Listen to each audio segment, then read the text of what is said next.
This is Atomic Shinobi and today I'm going to narrate What If Kid Naruto Befriended Ino. If you enjoy this video, please like, share and subscribe to this channel. Now wasting no more time, let's start the story. Once more, it was that moment. Everyone celebrates during this time of year, but one person is shunned. The date was October 10th, which was meant to be his day. He spends it alone now, though. Naruto was both pleased and saddened to reach the age of 12. Today was not only his birthday, but it was also the anniversary of his parents' passing. He ran and hid from the villagers for 12 birthdays. The Nine Tails' devastation of his village had to have occurred on his birthday. He cries more than he celebrates, so it had to be on his birthday. It had to be on his birthday. He was by himself in his apartment, staring out the window. He observed young children with one or both of their parents. When he saw them together, he felt as though he had been shot in the heart. All he wanted was acceptance. Was it really so difficult to ask? If I even show my face out there, they're going to run or even beat me and leave me to die. I already have a tailed beast in me, my parents are gone, and I have to deal with the way they treat me. I just want something good to happen once in my life, said Naruto. He unzipped his jacket after putting it on. He inhaled deeply before he left the comforts of his apartment. He was getting ready for what lay ahead as he walked. They were all glaring at him sternly. Naruto found it challenging to walk due to their weight. He heard the whispers, and the person who shoved him caused him to fall. 3 men were standing over him when he looked. Naruto stood up and ran as quickly as he could after they revealed their kunai. He swerved through alleys and corners in an attempt to escape. It was a dead end when Naruto turned another corner. He made a hasty attempt to turn around, but the men had already arrived. After 20 minutes, Naruto was lying on the ground, his body covered in cuts and bruises. His clothing was ripped and shredded. For another minute he lay on the ground, feeling the Nine Tails healing him. Naruto reasoned that at least having a tailed beast wasn't all that horrible. When he was completely recovered, he stood up and proceeded in secret to his destination. When he arrived, he took a seat and gazed out over the open field. A wind rattled the leaves and shook the branches. You might wonder where he was. His parents passed away there all those years ago, and that's where he got his beast. He saw what transpired hours after his birth because of a dream he had. A voice behind him asked, "Why are you here?" He glanced over his shoulder. "Hey Ino, I'm just thinking." Beside him sat the platinum blonde. "But why here? Let me ask you a question. Why are you here anyways? We've never really been close like that." "It's true, but I'm still your friend, so why are you thinking here all by yourself?" "It's just that, I don't know, this place just comforts me." "But how could it comfort you? Does this place have a happy memory?" "Not by a long shot. The best day of my parents' lives turned into the worst day. All in all, they died. I guess their spirits are what comfort me." "They died? I'm so sorry to hear that." "Thanks," Naruto said as he stood up and brushed off his pants. "Today is 5% positive and 95% negative for me." Ino stood up and gazed at him. "Why is that?" "Well, today is my birthday, but also the anniversary of my parents' death." "Well, happy birthday." "Thanks, but nothing will change this into a happy birthday." Observing Naruto's dejected expression, Ino realized that this was truly getting to him. He was not at all like his cheerful, vivacious self. Although she didn't know how to help, she secretly wanted to. She took Naruto's hand after hearing him bid him farewell. Her hands were so soft and delicate that Naruto jumped a little in surprise. She was grinning when he turned around. In the back of your mind, something ignited but died. "Naruto, I know I can't bring your parents back, but I want to make this birthday a happy one for you. Come on, I'll take you to your favorite place." After that, Ino and Naruto fled hand in hand. As she ran, Naruto noticed her long ponytail bouncing and grinned slightly. She escorted him into the village from the field. As Naruto noticed their disgusted expressions, he gave Ino's hand a slight squeeze. He was staring down at the ground when Ino turned to look behind him. She then turned to face the villagers and observed their reactions to him. He looked up as she gave his hand a slightly tighter squeeze. "Don't worry," she said with a sincere Ino smile. Naruto grinned at her and questioned why he hadn't known her earlier. This could be the turning point in his life that he has been waiting for. Ino strode over to where Ichiraku and Naruto were holding hands. She let go of his hand when they arrived at their destination. When they entered, Tucci gave Naruto and Ino special treatment because it was his birthday. They were shocked to learn that Naruto only consumed one bowl. With a sorrowful, "Thank you," Naruto departed. Ino leapt from her chair and chased after him. She extended her hand, took hold of his wrist, and violently spun him around. "Naruto, what the hell? If memory serves me right, you love Ichiraku's ramen." Ino was about to scream. With regret, he answered, "I do, but today just isn't the day." Tucci was the one who took me in when I had nowhere to go. It just brings back memories. Some I wish to keep, others I want to forget. Ino put her hands on his shoulders after releasing his wrist. Naruto, I know you've had it rough maybe from the beginning, but look around you. You've got people who want to help you, make you feel loved. You've got Iruka, Sensei, Kakashi, hell even the Hokage. You even have me. Naruto could tell Ino meant every word when he looked at her. He nodded and grinned a little. To his astonishment, she gave him a brief embrace before rushing away while clutching his wrist. He could wait to find out where she was taking him. The villagers' glares seemed lighter as they ran than they had when he was by himself. When he turned to face her, he saw that she had also stopped. A sign was placed above the door. The words, Yamanaka Flower Shop, appeared when Naruto looked up. Hold on, Ino took him to her house. Wondering why she had chosen to bring him here, Naruto became a little scared. Ino let go of his wrist and turned to face him. She could tell he was anxious, but she wasn't sure why. With a silent sigh, she called his name. Naruto turned to face her, unsure of what she required. Ino's expression became serious as he said, I'm going inside to get some things. Stay in the shop while I'm gone. Understand? There was no doubt that this girl had the ability to be frightening if and when she so desired. Yes, I understand. Ino saw him walk in and out of the store. Naruto gazed around the store, mesmerized by the abundance of flowers. All of the blending scents had a calming aroma. Naruto closed his eyes and processed everything. He opened his eyes to see a shadowy figure standing before him. Naruto's gaze followed them up until he caught sight of their face. At that moment, he recognized it as one of the guys from before. Naruto fled, but his jacket collar quickly caught him. What's trash like you doing here? Hey guys, you would believe what I found. The same men came in one by one. Well, looks like you're still alive. Not for long though. They pulled him away from the others and into an alley. Almost instantly after throwing him to the ground, they cried out for poor Naruto. Calling for Naruto, Ino hurried down carrying a bag. She left the store after realizing he wasn't there. Shutting her eyes, she followed Naruto. She dropped the bag when she discovered him and hurried down the alley to retrieve Naruto. In the alley in the meantime, Naruto was still being beaten by the men. They were about to depart when one of them kicked Naruto. Naruto was already on his feet when they turned to look behind them. One gave Naruto a sly smile and punched him. Naruto kicked him in the stomach after halting his punch. He passed the others by only a few feet. When they looked at Naruto, all of his wounds had fully healed. He raised his head and a red aura surrounded him. When Naruto opened his eyes, they were blood red with silted pupils, his canines grew, and his whiskers became bolder. He stood up and gave them a fierce look. They knew it was time to leave now, but do you really think Naruto would let them go with ease? I didn't believe you did. When Naruto got in their way, he punched one of them in the stomach, causing hard blood to flow from his mouth and his hand to emerge from his back. Naruto didn't see another person for a very long time. The back of his head was impaled into the wall after he kicked the second one in the face. Naruto had his hand in his chest before the final person could breathe. When he fell after taking his hand out, Naruto saw Ino standing there looking shocked and hurt. When Ino saw Naruto in this state, she was stunned. She watched as Naruto began to recoil in excruciating pain. Naruto was surrounded by a red, tail-adorned cloak. He was standing up now, snarling at her like a demon. As Naruto crawled slowly toward Ino, she began to feel weak in her feet and tremble in her hands. Naruto leapt at her, ready to strike. Clad in a red chakra cloak with a tail, Naruto leapt at Ino. Ino rolled beneath him, ducked, and narrowly avoided the tail swing. Naruto ran in her direction after skidding a few feet. She flipped backwards as Naruto attempted to slit her midsection. She leapt in his direction and attempted a roundhouse kick. She was thrown against the wall after the tail grabbed her ankle. She slid to the ground as blood spilled from her mouth. Damn it. What's happening? This is the first time I've seen Naruto behave this way. What is going on with him? Ino pondered. Another tail was emerging as she turned to face Naruto. Naruto assumed a position as though he was prepared to flee once it was out. Ino stood up and inserted her finger through the kunai's opening. Naruto sprinted in Ino's direction, but Ino could barely keep up with his speed. When Naruto punched Ino, she flew a few yards before regaining her balance. She glanced in Naruto's direction, but he was not there.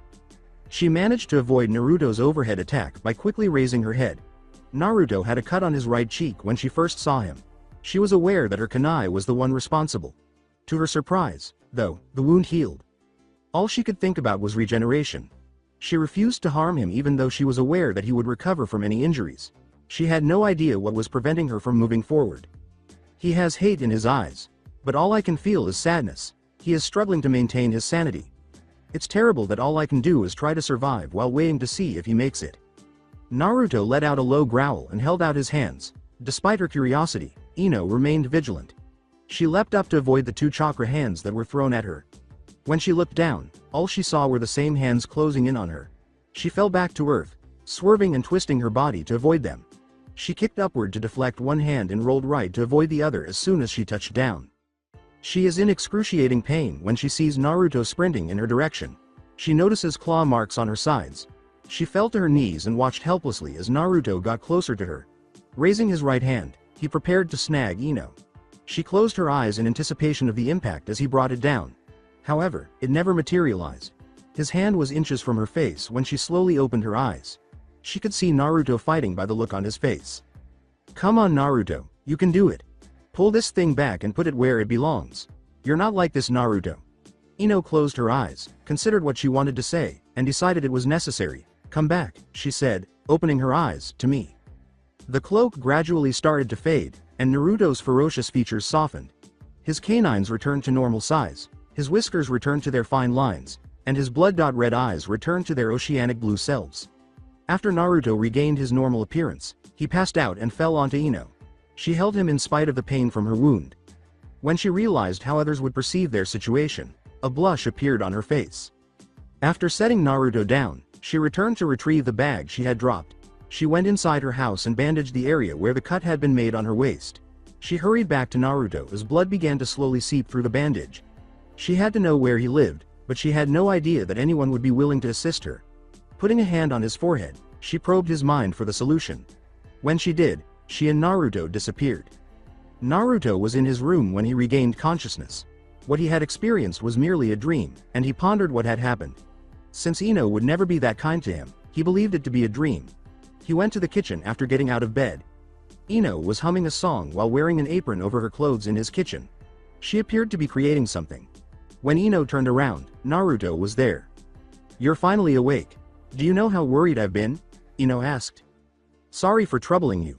Besides, how did you know where I lived?" "I kind of searched through your mind to find out where. I also saw all the things you went through. I also felt even emotion. I'm sorry Naruto. No one should have to go through that." "Why are you apologizing? It wasn't your fault. If memory serves me right, you wanted to make this birthday a good one for me." "That is true. On that note, I better get back to work." Naruto saw the blood-stained cloth around Ino's waist as she turned back to face the counter. "Ino, what happened to you?" She avoided his gaze. "What do you mean?" "I mean that huge blood spot." Her head hung in utter despair. "Oh, that." She pivoted and retrieved a chair to take a seat. After he sat down, she said, "Sit down Naruto. I need to tell you something. When those guys took you into that alley and beat you, you transformed into something devilish. Almost like a mindless monster. You ended up killing them and, when I tried to stop you, I got this injury.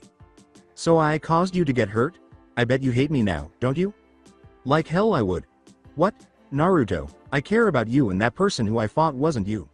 You're kind, generous, and an all-around sweetheart. If you think I'll hate you over something as stupid as that, then I honestly don't know you. I'll always be there for you Naruto. Will you be there for me?" Naruto saw that Ino was serious and meant everything she said when he looked into her baby blue eyes. "I will Ino, thank you." Naruto and Ino both stood up. She walked over to him and gave him the tightest hug she could. "You don't need to thank me Naruto." "So what are you making?" In order to see Naruto, she created a small gap between them. "It's a surprise." Naruto grinned and relaxed in her embrace. He loved every moment of the feeling, which he didn't understand. He began to feel something for the blonde in front of him, and he was eager to find out what she had planned for him. While Ino remained in his kitchen working on her project, Naruto lay on his couch. Naruto relaxed when she hummed a calming tune. He shut his eyes and started to let Ino's voice carry him away. Ino heard light breathing a few minutes later. She grinned as she turned to face Naruto. He finally dozed off, which allowed her to finish the tasks at hand. After filling a cake pan with batter, she put it in the oven. After setting it, she removed the apron and made her way to her bag. Her hand reached up to her hair and took off the band that was holding it in place. Now that she was free, her hair fell with a slight bounce. She approached Naruto, who was seated in a chair. For some reason, she felt at ease as she gazed at Naruto. You are aware of how serene you appear when you sleep, Naruto? She thought. I feel like this atmosphere is calling me towards you. She stood up and took a seat on the arm of the couch closest to Naruto's head. She put her hand on his head and started caressing his hair. Her touch made Naruto feel more at ease. She continued doing that for a few more seconds before stopping when Naruto said, Ino. She was startled, but it made her smile. What was he dreaming about her? She wondered. He grinned as a slight flush came over his cheek. Whatever you're dreaming about, I hope it's nothing too weird. I have high hopes for you, Naruto, Ino said. When Ino bent down to plant a kiss on Naruto's cheek, he replied, Ino-chan. She was definitely taken aback by this. She got to her feet and gave Naruto a curious look. She shook her head, grabbed the extra clothes she had placed in the bag, and went to the restroom. She went under the water after running it until it was warm. Her mind was buzzing with 1,000 things at once. Naruto's words echoed in her mind as she put her left hand on the wall in front of her. After 10 minutes when Ino emerged, Naruto said, I was wondering where you were. Ino answered, you didn't think I would just leave, did you? No, but I was just worrying about you. I'm not going anywhere, Naruto. Maybe, just not today. She took a seat beside him. It's true I might not be here with you 24/7, but just know that no matter what I'll be here with you. Ino. Yeah, Naruto? Where have you been all my life? With a deep flush, Ino turned away. What do you mean by that? It's just that when I'm with you, I feel at ease. I feel comfortable. When you're not around, it feels like I'm missing a part of my very being. It's only been a couple hours and you already shown how much you care about me. What are friends for? Oh, and by the way, Ino, I think you look prettier with your hair out, Naruto said, shaking his head and getting to his feet before vanishing into the hallway. She couldn't stop the smile from spreading across her face. Idiot. She rose and removed the cake. She put it on a cardboard box covered in foil and started decorating it. She used blue frosting to write Happy 12th Birthday Naruto, orange frosting in a zigzag design along the sides, and vanilla for the coat. She heard a door open and close after it was done. Naruto entered after she concealed the cake in the cupboard. She pivoted and made an effort to appear normal. When Naruto inquired about his well-being, Ino approached him. She turned him around and put her hands on his shoulders. As she walked, she gave him a slight shove. As she escorted him to his bedroom, she informed him that she was completing the last surprise. She requested that he spend 10 minutes inside. Naruto agreed, but he knew it would be too difficult, but he would try for Ino. After shutting the door, Ino hastily removed and covered the cake. She disappeared and reappeared in her house. She returned to Naruto's house after grabbing some wrapping paper and a red bow. Since she made the decision to make this birthday the best for him, she has been considering what to get him. She now knew exactly what he needed, and she was the only one who could provide it. After completing everything, she gave Naruto a call. He emerged in a matter of seconds to find Ino standing by the kitchen table. He wanted to see it through to the very end and wondered what she had in store for him. She motioned for him to take a seat and shut his eyes. When he finished, she removed the cake and set it in front of him. She encircled the cake with 12 candles. Naruto opened his eyes as she instructed. Naruto said, Ino, did you make this? I did. A birthday party isn't complete without a cake. Naruto grinned as he examined the cake. You're the best, Ino. Make a wish, and blow out the candles. I already got my wish, thanks to you. To increase the impact, click the link and keep reading this. ECD 54YM9 Shi. Naruto cut the cake and extinguished the candles. Ino accepted the first slice with pleasure when he offered it to her. After cutting the next piece, Naruto sampled the cake. He praised Ino for her excellent work and said it was delicious. Warming up inside, Ino informed Naruto that she had a gift for him. He wondered what it was as he glanced up at her. She gave him a small, wrapped box. When he opened it, nothing was inside. Ino, there's nothing in here. Exactly, Ino said as she approached Naruto. Your present isn't some kind of material, she said, bringing her face within a few centimeters of Naruto's. That's because your present is me. What do you mean? Let me show you. She put a hand to his cheeks and started stroking them. She moved closer as she sensed Naruto starting to loosen up. Naruto made contact with her as she closed her eyes and lips. Naruto's eyes grew wide, but he also closed them after sensing Ino's touch. After a few more seconds of kissing, the two blondes parted ways. Ino and Naruto gazed into each other's azure eyes. I won't leave you, Naruto. I love you too much to ever do that to you. I love you too much to let you go, Ino. I love you, Naruto. I love you more, Ino. Naruto and Ino held each other on the couch in total silence after kissing. Knowing that speaking would ruin the moment, Neither of them spoke. Ino enjoyed the sensation of Naruto running his fingers through her hair. Ino put her head on Naruto's chest and closed her eyes. The sound of his heartbeat soothed her. Without first getting to know the blonde, she questioned how the villagers could harbor such strong animosity toward him. It just seemed blatantly stupid. This side of him was revealed to her, and she loved it. She was undoubtedly unable to explain it. As for Naruto, he liked her right away after Ino offered to make this birthday extra special. She remained by his side despite the fact that he had hurt her. He was now embracing her tightly. He could feel Ino's hold loosening a little as he happily inhaled her natural scent. He called softly, "Ino," but received no response. It's not possible, he thought, don't tell me she's already asleep. Light breathing and Ino's na.ru.to gave him his response. When he heard her calling his name while she slept, a flush appeared on his cheeks. He gently lifted Ino's bridal style and kissed the top of her head. From that vantage point, she appeared to be a sleeping princess. He walked to the window and laid her back on the couch. The festival was about to start, and it was getting dark. They celebrated the 4th Hokage's rescue of the village with a festival every year on their birthday. While children joyfully ran through the village, Naruto watched in silence. Adults were enjoying themselves as well. Some drank, some took part in the celebration, and some spent time with their kids. The model of the 9 tails, which they would burn at the conclusion of the celebration, was visible to his far right. He made an effort not to cry, but his body had grown accustomed to shedding a few tears at this time of year. Saying, "Don't you dare get sad on me," Ino embraced him. "I'm trying my best, but I always wish they never had to have this festival," he responded. "I know. Try not to think about it too much." Naruto pivoted to confront her. "Then I guess I'll think about you instead. I could deal with the attention. Ino, when they light the 9 tails model, I want you to inject this into me." Naruto handed Ino a needle containing a green substance as he looked down. "Why should I do this? Whenever they do it, something inside me just bubbles up and I lose consciousness. When I come to, either I meet a person dead, or that place is totally trashed. To stop this old man third gave it to me. After earlier today, I don't want to injure you again. Regarding that something, you don't want to know what it is. Don't worry Naruto, I will do it."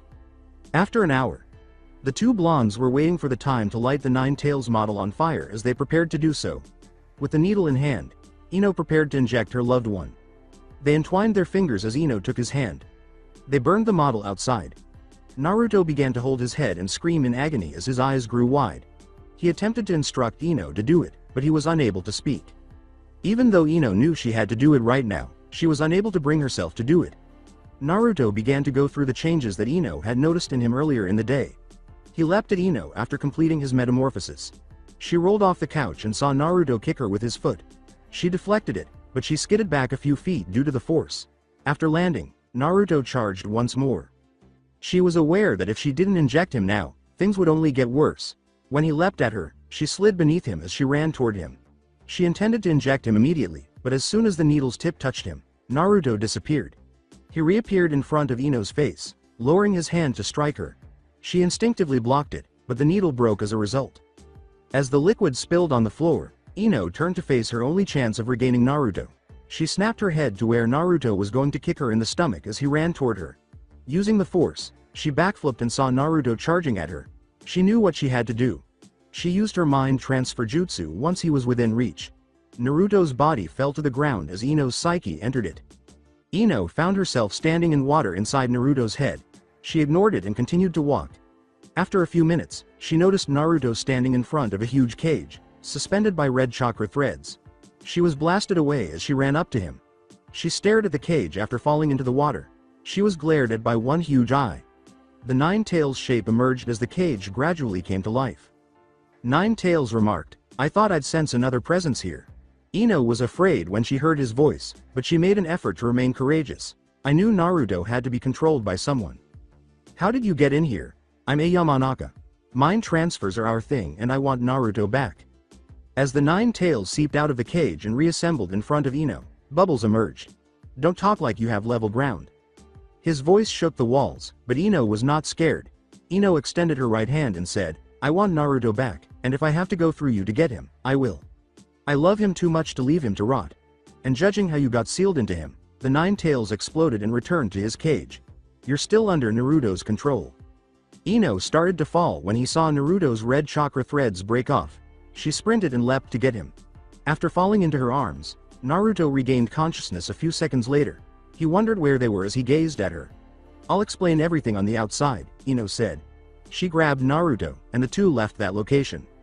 Naruto awoke from his unconsciousness and Ino returned to her body. Ino looked up and let out a moan. Naruto was holding out his hand to her when she looked up. Grinning, she accepted it with pleasure. He hauled her to her feet, and Ino followed suit, embracing Naruto. She took this action to get him ready for what was about to happen. After guiding him to the couch, she prepared to explain why he had to experience what he had. "Naruto, I know you may not believe me, but that model of the fox they burnt down, that fox is within you." Ino noticed his expression of disbelief and reached out to offer assistance. "I know it's hard to accept, but it's true. When I went inside your mind, I saw when the fox was sealed within you. It was hours after you were born when you got it. I know you might not accept it but—" "Ino," Naruto replied, "it's alright. At least I now know why I was hated so much, and that I am a monster. You're nothing like that fox. That fox lives for and breathes hatred. You always want to see the good in people and not the bad. Besides, in my eyes, all I see is a knucklehead blonde."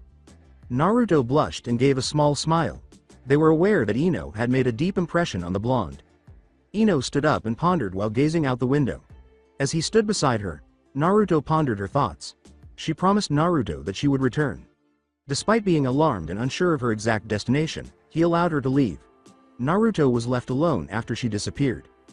The old atmosphere returned, and he made an effort to maintain his strength. He told himself repeatedly that Ino would return. Ino returned 30 seconds later. Naruto sat at the window, obviously oblivious to her. As Ino moved in closer, she heard him repeatedly calling her name. Leaning in, she planted a kiss on his cheek. He gave a little start and whirled around.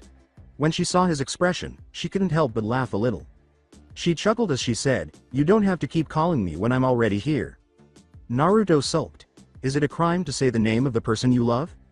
"No, but I do want to hear you call it again, Ino." Ino took a step forward. Again. Naruto took a step forward, Ino. Until they were in each other's arms, they continued to move forward and back and forth. When Naruto called Ino's name again, Ino gave him a kiss. Naruto saw a doffer bag on the ground as they disintegrated. Naruto asked her why she had brought it. Naruto was reminded by Ino that her father was on a mission and would not return for some time. That is to say, she will remain with Naruto. Naruto swallowed when he heard this, imagining what it would be like if Ino remained here for some time. Their relationship appears to be deeper than it actually is. Naruto was startled out of his reverie by Ino's declaration that she would change. Naruto realized he had a major issue when she vanished behind the wall. He only had one bed. He sprinted back to the front of the room, grabbed a blanket, and went into his room. When she was done, Ino began to say, "Well, I'm all. What are you doing, Naruto?" "Well, you see, I only have one bed, and—" Naruto looked up at Ino with a snap of his head. She was wearing her purple nightgown, which had no sleeves. Since it was his first time seeing her in it, Naruto gazed at her. He ignored it and made an effort to persuade Ino to allow him to sleep on the couch. After dismissing all of Naruto's words, Ino took hold of his wrist and almost threw him into his bedroom. After leaving, Ino shut the door. Naruto was aware of its significance. With her back against the door, she questioned, "Is it so wrong for us to be together, Naruto?" Naruto said, "There isn't, but I just mean in this way," as he was changing. "I'm not afraid, Naruto. What? I trust you, Naruto. I know you won't do anything to me, and if you so much think about it you will regret it." "I know, Ino." Ino got off the door when she heard footsteps approaching. When she turned around, she saw Naruto wearing white short pants and an orange top. "Is orange all you wear?" "Is purple all you wear?" "Touché." Naruto shut the door behind him as Ino entered. They entered after turning off the lights. Ino threw her arm around Naruto's chest after they had initially been lying back. He was initially taken aback but eventually grew accustomed to it. The two blondes eventually fell asleep and called it a day. 3 days have passed since Ino and Naruto began dating, and they are still together. Although Naruto had grown accustomed to waking up with Ino at his side, it was still unfamiliar to him. Although Ino makes every effort to gradually introduce Naruto to something new, she honestly didn't anticipate this happening today. When Naruto awoke without seeing Ino, he became agitated. He saw her preparing breakfast in the kitchen as he dashed out of his room. Naruto only said, Ino?" She spun around to look at him. "Yes, Naruto?" He just stared at her without saying anything. Gradually, Ino started to decipher his meaning. She set down the cutlery she was holding and approached him. She wrapped her arms around him and felt his arms gently cinch her as though he didn't want to let go. She didn't say anything because she knew how it must have felt to wake up and not see her. She turned to face him, removing her head from his shoulder. She returned to the embrace, her left hand resting on the back of Naruto's head, saying, "Naruto, I told you this already. I'm not going anywhere. I'll be by your side and, if not too far away. There's nothing to worry about. Now cheer up and eat some breakfast." With a nod, Naruto ended the embrace. She put his breakfast in front of him as he sat down. Before she could leave, Naruto took her hand after she gave him a quick peck on the cheek. She noticed his pouting face as she looked at him. His pouting face was too much for her to resist. She leaned in and kissed him as she always does in the morning. He got what he wanted and released her. She gave him a playful shove and turned to leave. Ino vanished behind the wall as the blondes laughed. This time, Naruto was left alone, but the mood was different. Everything was improved by that same platinum blonde. After finishing his breakfast, he retired to his room. Ino wrote that she was taking a shower in her note. Shaking his head, Naruto lay in bed. He immediately started to reflect on all that Ino had done for him. It's hard to believe, but Ino actually helped me. She was the first person to accept who I was so easily and without a second thought. Now she made me know she cared about me more than herself. How could I ever repay her? Ino said, "What are you thinking about?" With her hair still loose and slightly damp, Naruto turned to face her and said, "Huh? Nothing too important." When Naruto realized it had reached her thighs, he was startled. "Whatever you say, Naruto. The bathroom's all yours." "Thanks." As Ino attempted to dry her hair with a fan, Naruto entered. Even though it wasn't completely dry, the cool air was still beneficial. She untangled what she described as unruly hair with the comb and brush. After a few attempts, her hair was easily combed and brushed. She turned around as Naruto entered. He approached her and gave her a back hug. Though taken aback, Ino accepted his embrace. "Ino, I really feel like I need to repay you, so I'll go along with whatever you want to do," Naruto replied. "Naruto, I already told you, you don't have to." He tightened his hold on her, saying, "I know, but just for today, please, Ino." Ino let out a sigh. Naruto let her go after she stood up, saying, "Fine. Whatever I want to do, you go along with it." Taking his hand, she guided him to his bed and placed him on it. Then she lay beside him, resting her head on his chest. She turned to face Naruto and said, "I just want to lay here with you. Just like this. Is that okay?" Naruto encircled her with his arm. "That's perfectly fine." Ino put her arm on his chest as they cuddled up close. The two of them fell asleep in each other's arms very quickly. Ino was the first to awaken, but she remained motionless. Something comforting started to play in her ears. Naruto's heartbeat. It seemed to her that this place was destined for them. It's possible that their relationship will continue to grow in the future. While she was thinking that, she stopped herself, but her cheeks flushed bright red. She loved being able to stay like this with Naruto, despite her reluctance to acknowledge it. Ino almost jumped when her thoughts started to wander once more. She just realized what her father would do if he found out that she had been sharing a bed and living with Naruto. Not to mention what they're doing right now. Now she could see and hear him. She could see everything. His piercing eyes gazing into her soul, the tick marks on his head, the veins bursting from his fist, and his words, "I raised you to be a lady, not some homeless prostitute." She couldn't simply say, "I was helping Naruto," because he would take advantage of her. She squeezed Naruto's shirt while tightly closing her eyes. The fear was genuine, as you can see. Suddenly, Naruto began to scream. As he tossed, turned, and doubled in agony, Ino sat up and watched. She called out to him while putting her hands on his shoulders. He continued to scream until his eyes began to well up with tears. If Ino wasn't concerned back then, she certainly was now. She attempted to shake him, but he did not respond. His scream died, and he collapsed in bed, closing his eyes and breathing heavily. In a situation like that, she could only say, "Nah, Naruto?" Naruto quickly grabbed her wrist as she started to reach for his face to touch it. Ino winced in agony as his hold tightened a bit too tightly.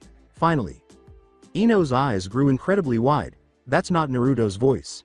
When Naruto's eyes opened, they were blood red with silted pupils, and he said, "After so long, I finally got control." A strange grin appeared on his face. "Hello, Ino." "Why? You're not Naruto. Who are you? You should know who I am by now." Right then, Ino recalled. The nine-tailed fox. Though he wasn't looking at her, Ino glanced at her lover. Naruto appeared to be attempting to regain control after the one and only nine tails took over his body. His blood-red eyes blended in perfectly with his slick smile, which Ino noticed. Nine Tails was keeping a close eye on her, so she was unable to move, or rather, she didn't want to. In any case, she stood like a twig, frozen in place. She questioned, "Why are you doing this, Nine Tails?" "Simple. I was tired of being held within someone who can't even control me. Naruto will control you someday.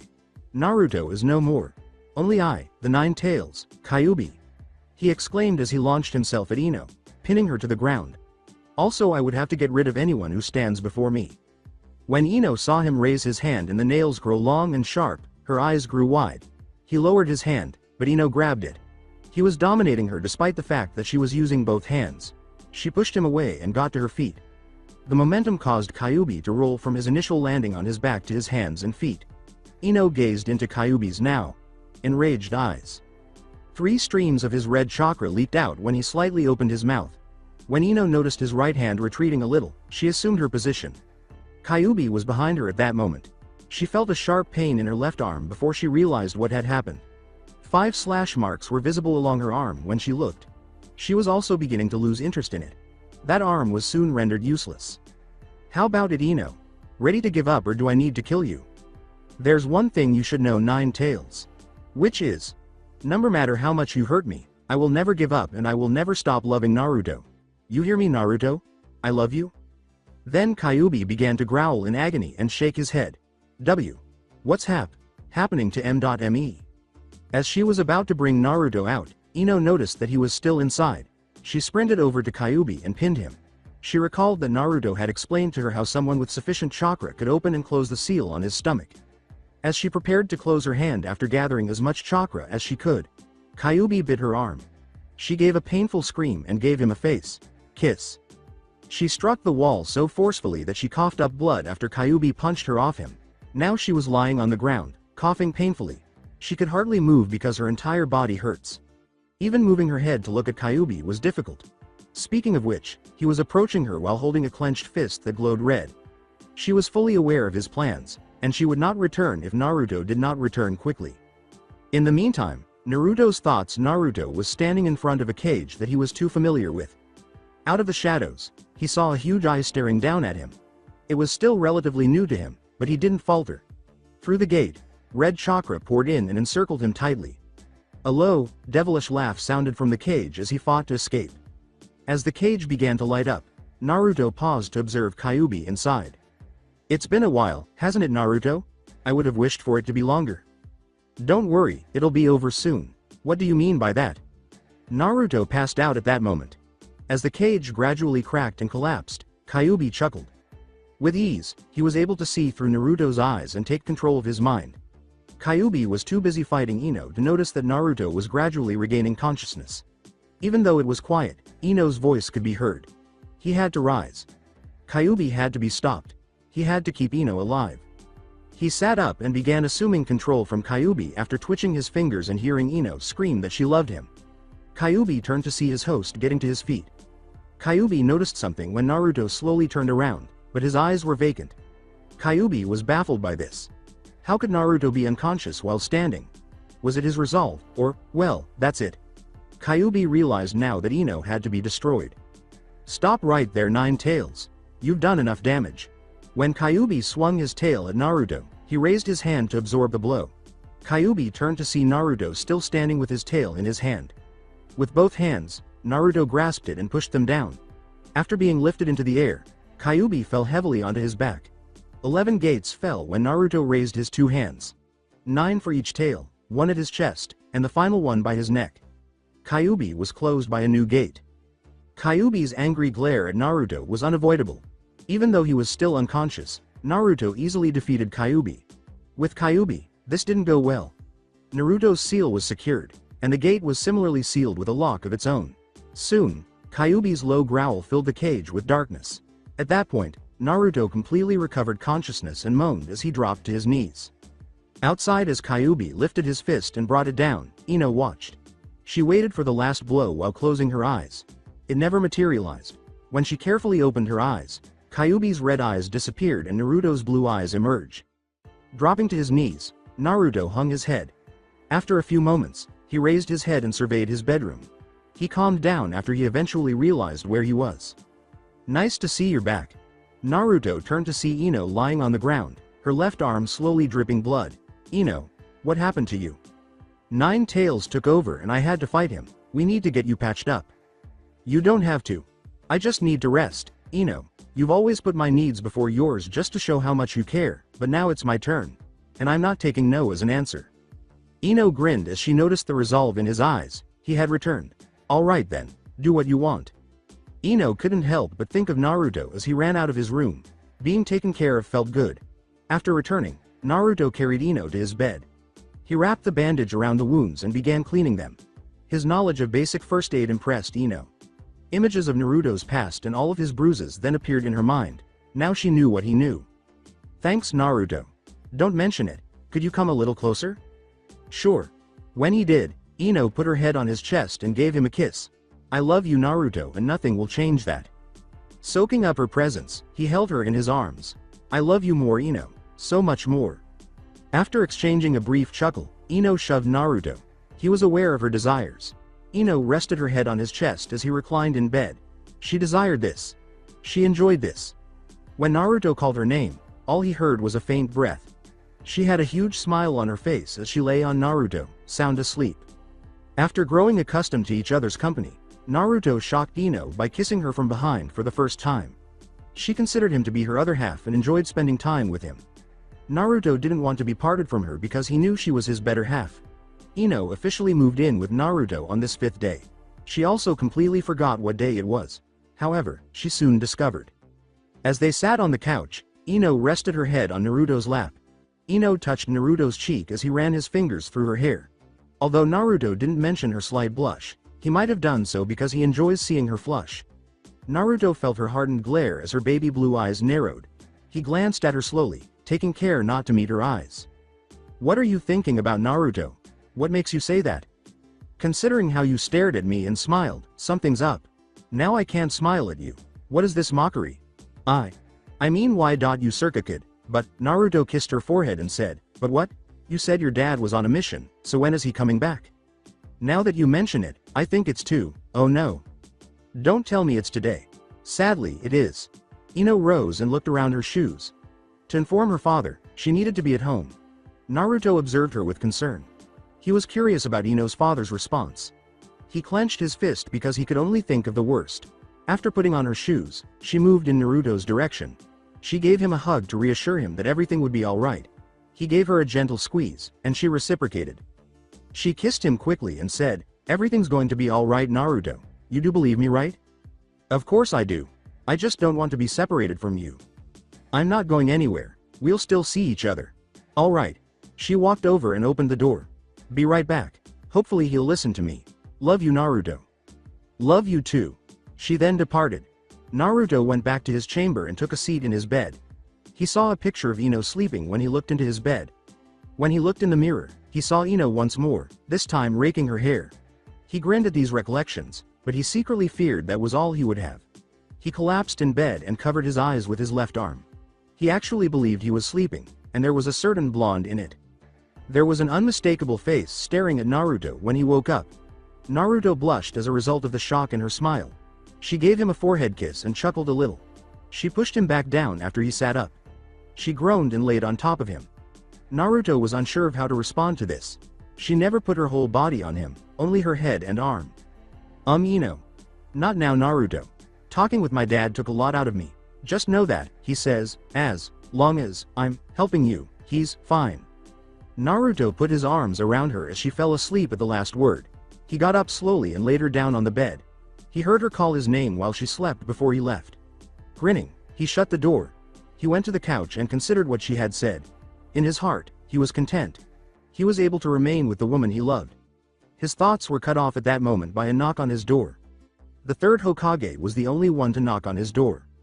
He has grown and is working harder than ever, so there is no reason for him to stop by. Naruto approached the door with caution and opened it slowly. He looked up as a shadow fell over him. Naruto saw himself as David gazing up at Goliath. A man was there, gazing down at Naruto. He resembled Ino almost exactly. This is undoubtedly how Ino would appear if she were a 50-year-old man. You're the one my daughter is with. All the way to his feet, Naruto's heart fell. This had to be her dad, of course. He was reluctant to respond. Why yes. Then could I have a word with you? I'm so dead. Sure, come in. Naruto led him to a chair as he entered. My name is Inoichi. Ino tells me she witnessed your treatment in the village she wanted to help. And in the midst of that, your relationship with her changed. Is this correct? Yes, sir. I see. At first, I didn't want her to be seeing you, but she got defensive of you, saying you're not the cause of what happened. When I asked her about her knowledge of that, she said she saw it through your memories, technically the foxes. She wanted to be with you and she was willing to fight for her right to see you. He did appear somewhat battered, now that Inoichi had brought it up. Naruto had to inquire, and did she? Inoichi got up and did something Naruto didn't even anticipate. She bowed down to Naruto. Yes, she did. I don't know if it was because of you or whatever else, but she had a determination in her eyes to win and her power was greater than before. I can see now that she truly loves you and you love my daughter. Thank you for looking after Ino while I was away. Naruto laughed a little and closed his eyes. If anything, I should be thanking you for raising her the way you did. I'm truly grateful. This boy, he isn't that bad. You're just like how Ino says you are. Naruto Uzumaki, keep doing what you are doing. He left after speaking with Inoichi. After exhaling the breath he was unaware he was holding, Naruto went to his room to see how Ino was doing. He peered inside after carefully opening the door to leave it open. He let her sleep since she was still asleep. Naruto watched the people walking the streets from his window. It took him a few minutes to notice that the melancholy he had experienced while gazing at them had entirely vanished. Ino, you really have no idea how much you've helped me. I'm grateful to you and always will be, Naruto reflected. He kept looking down and realized that he now grinned when he saw small children playing together with their parents. He saw one of them fall and sustain a bruise on their knee. He snatched up his first aid kit and hurried outside without thinking. He saw the child, a girl with short brunette hair, sobbing and clutching her knee. He knelt next to her and grinned when she turned to face him. After wiping away the girl's tears, he said, I'll help you. It's okay. You don't have to cry. He pulled out the first aid kit and moistened a towel. He wrapped her knee after lightly pressing to clean it. With her emerald eyes, she gazed at his work before turning to face him. Naruto said, Where's your mommy? She was still recovering from her tears when she said, I got separated from her. Well, he said, picking her up and placing her on his shoulders. We'll just have to look for her together. Where did you see her last? At the playground. Then we'll check there first. As he strolled through the village, Naruto conversed with her. He learned that she went by Mei and that her parents were overly attached. As they conversed, Naruto started to notice a change in her voice. She continued to become happier by the moment. Before long, they arrived at the playground. After setting her down, Naruto and she took a look around. Despite their best efforts, they were unable to locate Mei's mother. The sun was about to set, and Naruto could see it. He turned to face Mei, who was perched on a swing. He approached her and pushed the swing. Mei gave him an almost shocked look, and he assured her that they would locate her mother. At that moment, a shadow moved across the playground. They noticed an older Mei when they looked. Mei leapt from the swing and rushed to embrace her mother. Mei's mother sobbed and said, Mei, don't you ever leave my side again. Do you hear me? I promise, mommy. She noticed Naruto when she looked up. Come on, Mei, let's go. Wait, mommy. He helped me. I feel down and he helped me. I was crying and he made me feel better. Mei's mother gazed in wonder at Naruto. It was unbelievable to her. Instead of being a good man, he was meant to be the demon child. However, she now realized that everyone had misjudged him and had a different perspective on Naruto. Thank you so much for helping my daughter. You're not all you're cracked up to be. You're welcome, and thanks, said Naruto. Come on, Mei. Bye Naruto.ni.san, exclaimed Mei. Hearing her refer to him as such warmed Naruto's heart. He waved back at her, grinning. He returned home to the person he loved after they had left. He noticed that the villagers were staring at him as he was walking. It wasn't as difficult, though. The truth is that their eyes were not hard. Instead of being hateful, they were in awe of him. It was interpreted by Naruto as a sign that they were beginning to accept him.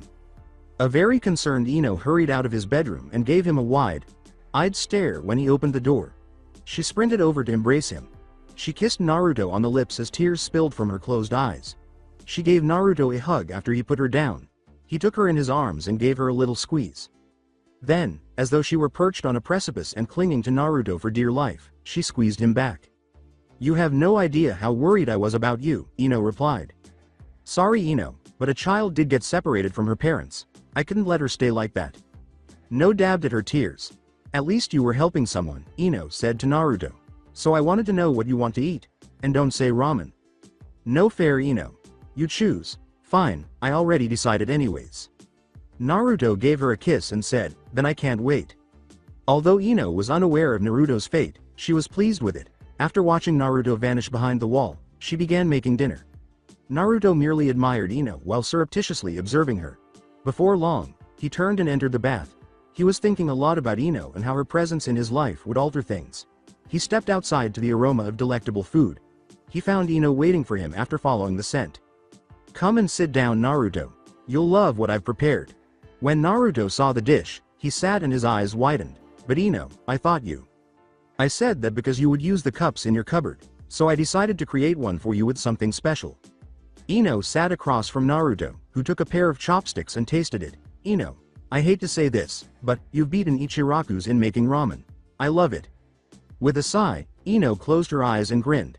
That's good to hear, she said, putting her head in her hands as she watched Naruto eat. I've made enough in case you want seconds or thirds or fourths.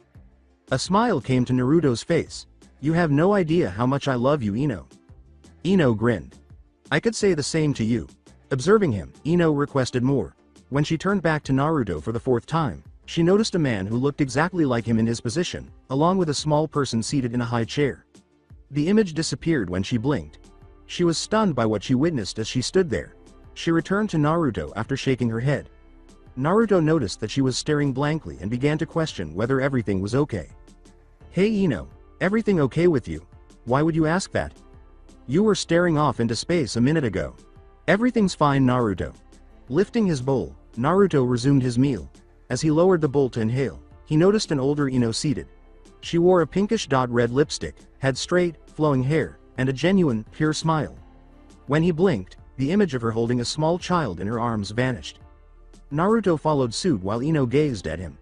Ino started to question whether he noticed the same thing she did. Now that they were in bed, they were uncomfortable. They both detested their uncomfortable atmosphere, but they were scared to cancel it even though they knew how to do it. Naruto opened his eyes as he sensed a change in Ino's body. Her eyes were filled with worry as she gazed at him. She placed her forehead on his chest and caressed his cheeks. She put her arm around Naruto as he drew her in closer. Naruto, you'll love me no matter what, right? Of course I would. Then I could tell you what I saw. Ino blushed as they pulled apart to see one another. What did you see? When I got up to give you your fourth bowl, one saw you as a man with a small figure sitting in a chair by the table. I don't know if it was just my imagination or something else. Funny thing is I saw you as a woman holding a small figure. We basically saw the same thing. But what does it mean? You know full well what it means, but you choose not to accept it. Frankly, I don't even know if I should. With a smile, Ino embraced him. I love you so much, Naruto. I want it to be a reality. And I will be my princess. I promise. Hey Naru-kun, where should I put these? They could go right on the table, and this? Maybe inside the room. Thanks for helping me with this. No problem. Naruto is assisting Ino in unpacking if it hasn't registered yet. To both her and Naruto's surprise, Inoichi allowed her to remain with Naruto. After his brief epiphany, Naruto began to believe that this was actually happening at this very moment, something he would never have imagined. With a sigh, Ino closed the final box and collapsed onto the couch, closing her eyes. People literally meant it when they told her that she had too many possessions for her own good. When Ino heard a slight giggle, she slightly opened her right eye to see Naruto grinning at her. He kept looking at her until she closed her eye and turned her head. Naruto approached her and began stroking her hair with his fingers. As he did so, he failed to notice that the ribbon securing Ino's hair was coming loose. After a few more strokes, the ribbon came loose and fell with Ino's hair. Ino jumped when she felt her hair strike her neck. Naruto interrupted Ino as she was about to tie her hair back after looking for her ribbon. I like it when your hair is like this. So you want it to stay like this? Is that a trick question? Ino approached Naruto. Naru-kun, you're being bold all of a sudden. Naruto approached. I've always had it, sweetie. They continued to draw nearer until they shared a kiss. Grabbing Naruto, Ino threw him onto the couch. They paused to catch their breath while holding each other tight. Ino tried to get closer to the person she holds in such high regard as she looked up at him. In order to allow Ino to rest on him, Naruto moved and held her close. Ino noticed a gleam in Naruto's eye that wasn't there before. Let's stay like this for a while, Ino said. Naruto answered, you actually thought I was going to move. Time skip. At the table, Naruto and Ino were eating. Ino could feel something strange about Naruto, so she kept looking at him. His face appeared almost unhappy, his body was rigid, and he made an effort not to look into her eyes. She was already aware that Naruto knew he could tell her anything, and she would assist in resolving any issues. Why, then, is Naruto suddenly silent? At that moment, Naruto looked directly into her eyes, and she could see that he was determined. Ino questioned, "What's wrong, Naruto-kun? I've been thinking about this for some time now, and I want to get this over with," said Naruto. "Get what over with?" "Learning how to control the fox's power. I thought about our future, and what if he controls me when you are not around? I need to understand how I could control it." "Then do it," Ino said, rising to sit on Naruto's lap. "I believe in you." "I know you do. Then that gives you more reason to do it, right?" "Yeah, it does." To be honest, Naruto didn't want Ino to go, so she remained in his lap. They alternated using the restroom after dinner, and Ino begged Naruto to sleep so he would have the strength to finish his mission. When Ino looked at him with those sad eyes, Naruto couldn't bring himself to reject her. He sighed as he followed instructions, and Ino lay on him without hesitation. The two were out in almost no time at all. The following day, "Something smells good, Ino-chan. Well, I couldn't let you go out without making something to start you right, Naruto-kun." Naruto approached her from behind and planted a kiss on her neck, and for that I'm grateful. Ino sat across from Naruto and brought him his breakfast. "How long you think you'll be gone?" "Who knows, but what I do know is that it'll take, at least, a week before I would even start to get a grasp on controlling it. And Ino, please don't follow me." When Ino noticed that he had omitted the "chan," she realized that this was a serious matter. "Alright, Naruto-kun. I'll be here waiting for you. Just don't overdo it." "You know I can't promise that." Knowing he was correct, Ino closed her eyes and grinned. "You're right, but if you come back bruised and hurt, don't even think I'll let you go back out there tomorrow." Naruto arose and hurried to the door, saying, "Yes, ma'am. Thank you for breakfast. I'll see you later." "You better, Naruto-kun." He then departed. Ino gazed at the door in the hopes that Naruto would return soon. Naruto traveled to the training grounds by using the rooftops. He saw that Ichiraku's was having a ramen special on the way there. He was so full that he did not want to participate. Only then did he realize why Ino had made him such a large breakfast. He pushed aside his melancholy and jumped onto the practice field. When he got there, he sat with his legs crossed under a tree. Placing his hands on his knees, he closed his eyes and inhaled deeply. He was in his mindscape in no time. Only one enormous eye peered down through the darkness at Naruto as he stood in front of a massive cage. The cage glowed as he pushed the fox to reveal himself. Before he spoke, the fox let out a deep, devilish growl. "What are you doing here? I thought you already knew." It took a few seconds before he answered. "I see, you hope to gain control over my power. You're dreaming if you think you can do it in the state you are in. Then I'm just going to have to prove you wrong." Naruto's blue shirt and jacket both began to levitate after unzipping. Naruto felt a faint burning sensation as he looked down. He noticed a mark developing on his belly when he lifted his shirt. His attention was drawn to a falling piece of paper, and he saw the cage's lock, which resembled the marking on his stomach. Taking a chance, he put his hand on the marking and rotated it. The lock vanished along with the spiral. When it was done, Kurama got to his feet and pushed the gate forcefully. Naruto was also pushed away by the force with which he simply pushed the gate.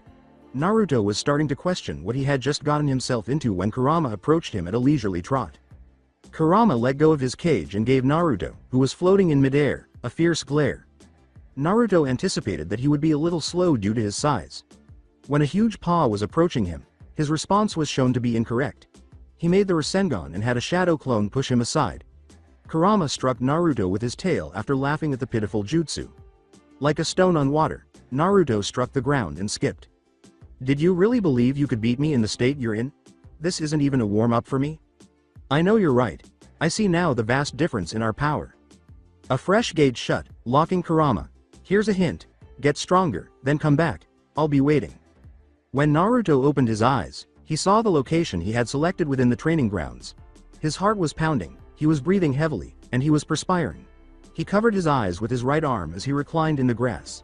To even have a chance of defeating Kurama, he knew he needed to train.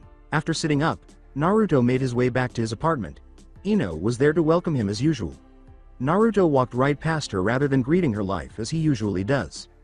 Ino yelled at him, wondering if Kurama had taken over. Naruto turned around and gave a quiet smile. He expressed regret, stating that he was thinking about too many things. Ino grinned and struck her signature hand. On hip pose. She hugged Naruto and told him not to worry too much. He relaxed and returned the hug. Ino shattered the sensation of warmth. She noticed a cut on the back of Naruto's head as she stood behind him. Ino wrapped Naruto's head and said, "I guess you were too busy thinking that you didn't realize this cut." "Guess so," said Naruto. After finishing, Ino took a seat beside Naruto. "You don't have to always push yourself too hard. You always have me worrying." Naruto saw the anguish in her eyes and heard the worry in her voice. "I'm sorry." Ino let out a sigh. "You don't need to be. I bring it on myself. It's all because I don't want you to get hurt." Naruto grinned broadly and said, "I understand. That's why I love you." As she kissed him, Ino interpreted that as an invitation. Naruto was able to determine that this was the most intense kiss Ino had ever given him. As Naruto held her close to him, Ino attempted to press her head into his chest. Don't get me wrong, Naruto was fully aware that his suffering caused Ino pain, but in order to protect those he cared about, he needed to train and try to control Kurama's power. Ino connected their minds without Naruto's knowledge, allowing her to hear everything he thought. When Naruto stated that he needed to manage Kurama's power, she clenched her fist. She was aware that it was the right thing to do and that their lives would be a little easier once he succeeded, but the agonizing journey to that point broke her heart. Then the memory of Kurama assuming Naruto's body returned. She was aware that she had to help him. When the following morning arrived, Ino was lying beside Naruto, lost in thought. The two sides of her were still at odds, even after she decided to let him train in order to take charge. Naruto's arm passed over her and landed on her slender stomach as though he could sense her thoughts. In his sleep, Naruto approached her and called her name. Knowing that she would have to let Naruto go despite the pain, Ino grinned. "It's going to work out well." Ino called out, "Hey, Naru-kun, are you awake?" "Yes," Naruto answered. "I want you to go and train.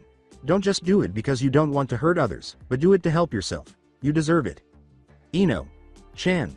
"Don't ruin the mood, you idiot," Ino said, turning to face him. They laughed and grinned. Before getting out of bed, Ino gave him a quick kiss on the forehead. Naruto loved her long platinum blonde hair, and he watched her go. He quickly got out himself and proceeded to the window near his door. It was going to be a fantastic day because the sun was shining, the sky was blue, and there weren't any gray clouds in sight. To be honest, he was unable to imagine how it would not be. A set of arms encircled his neck, removing him from his line of sight. "Ino-chan, you're out already? I just was wondering." "Wondering what?" Naruto noticed that Ino was completely naked and was holding her body very close to his. W. What or why? Why you doing?" Ino's cheek was flushed. "I wanted us to bathe together." Her request undoubtedly left Naruto speechless. Ino burst out laughing.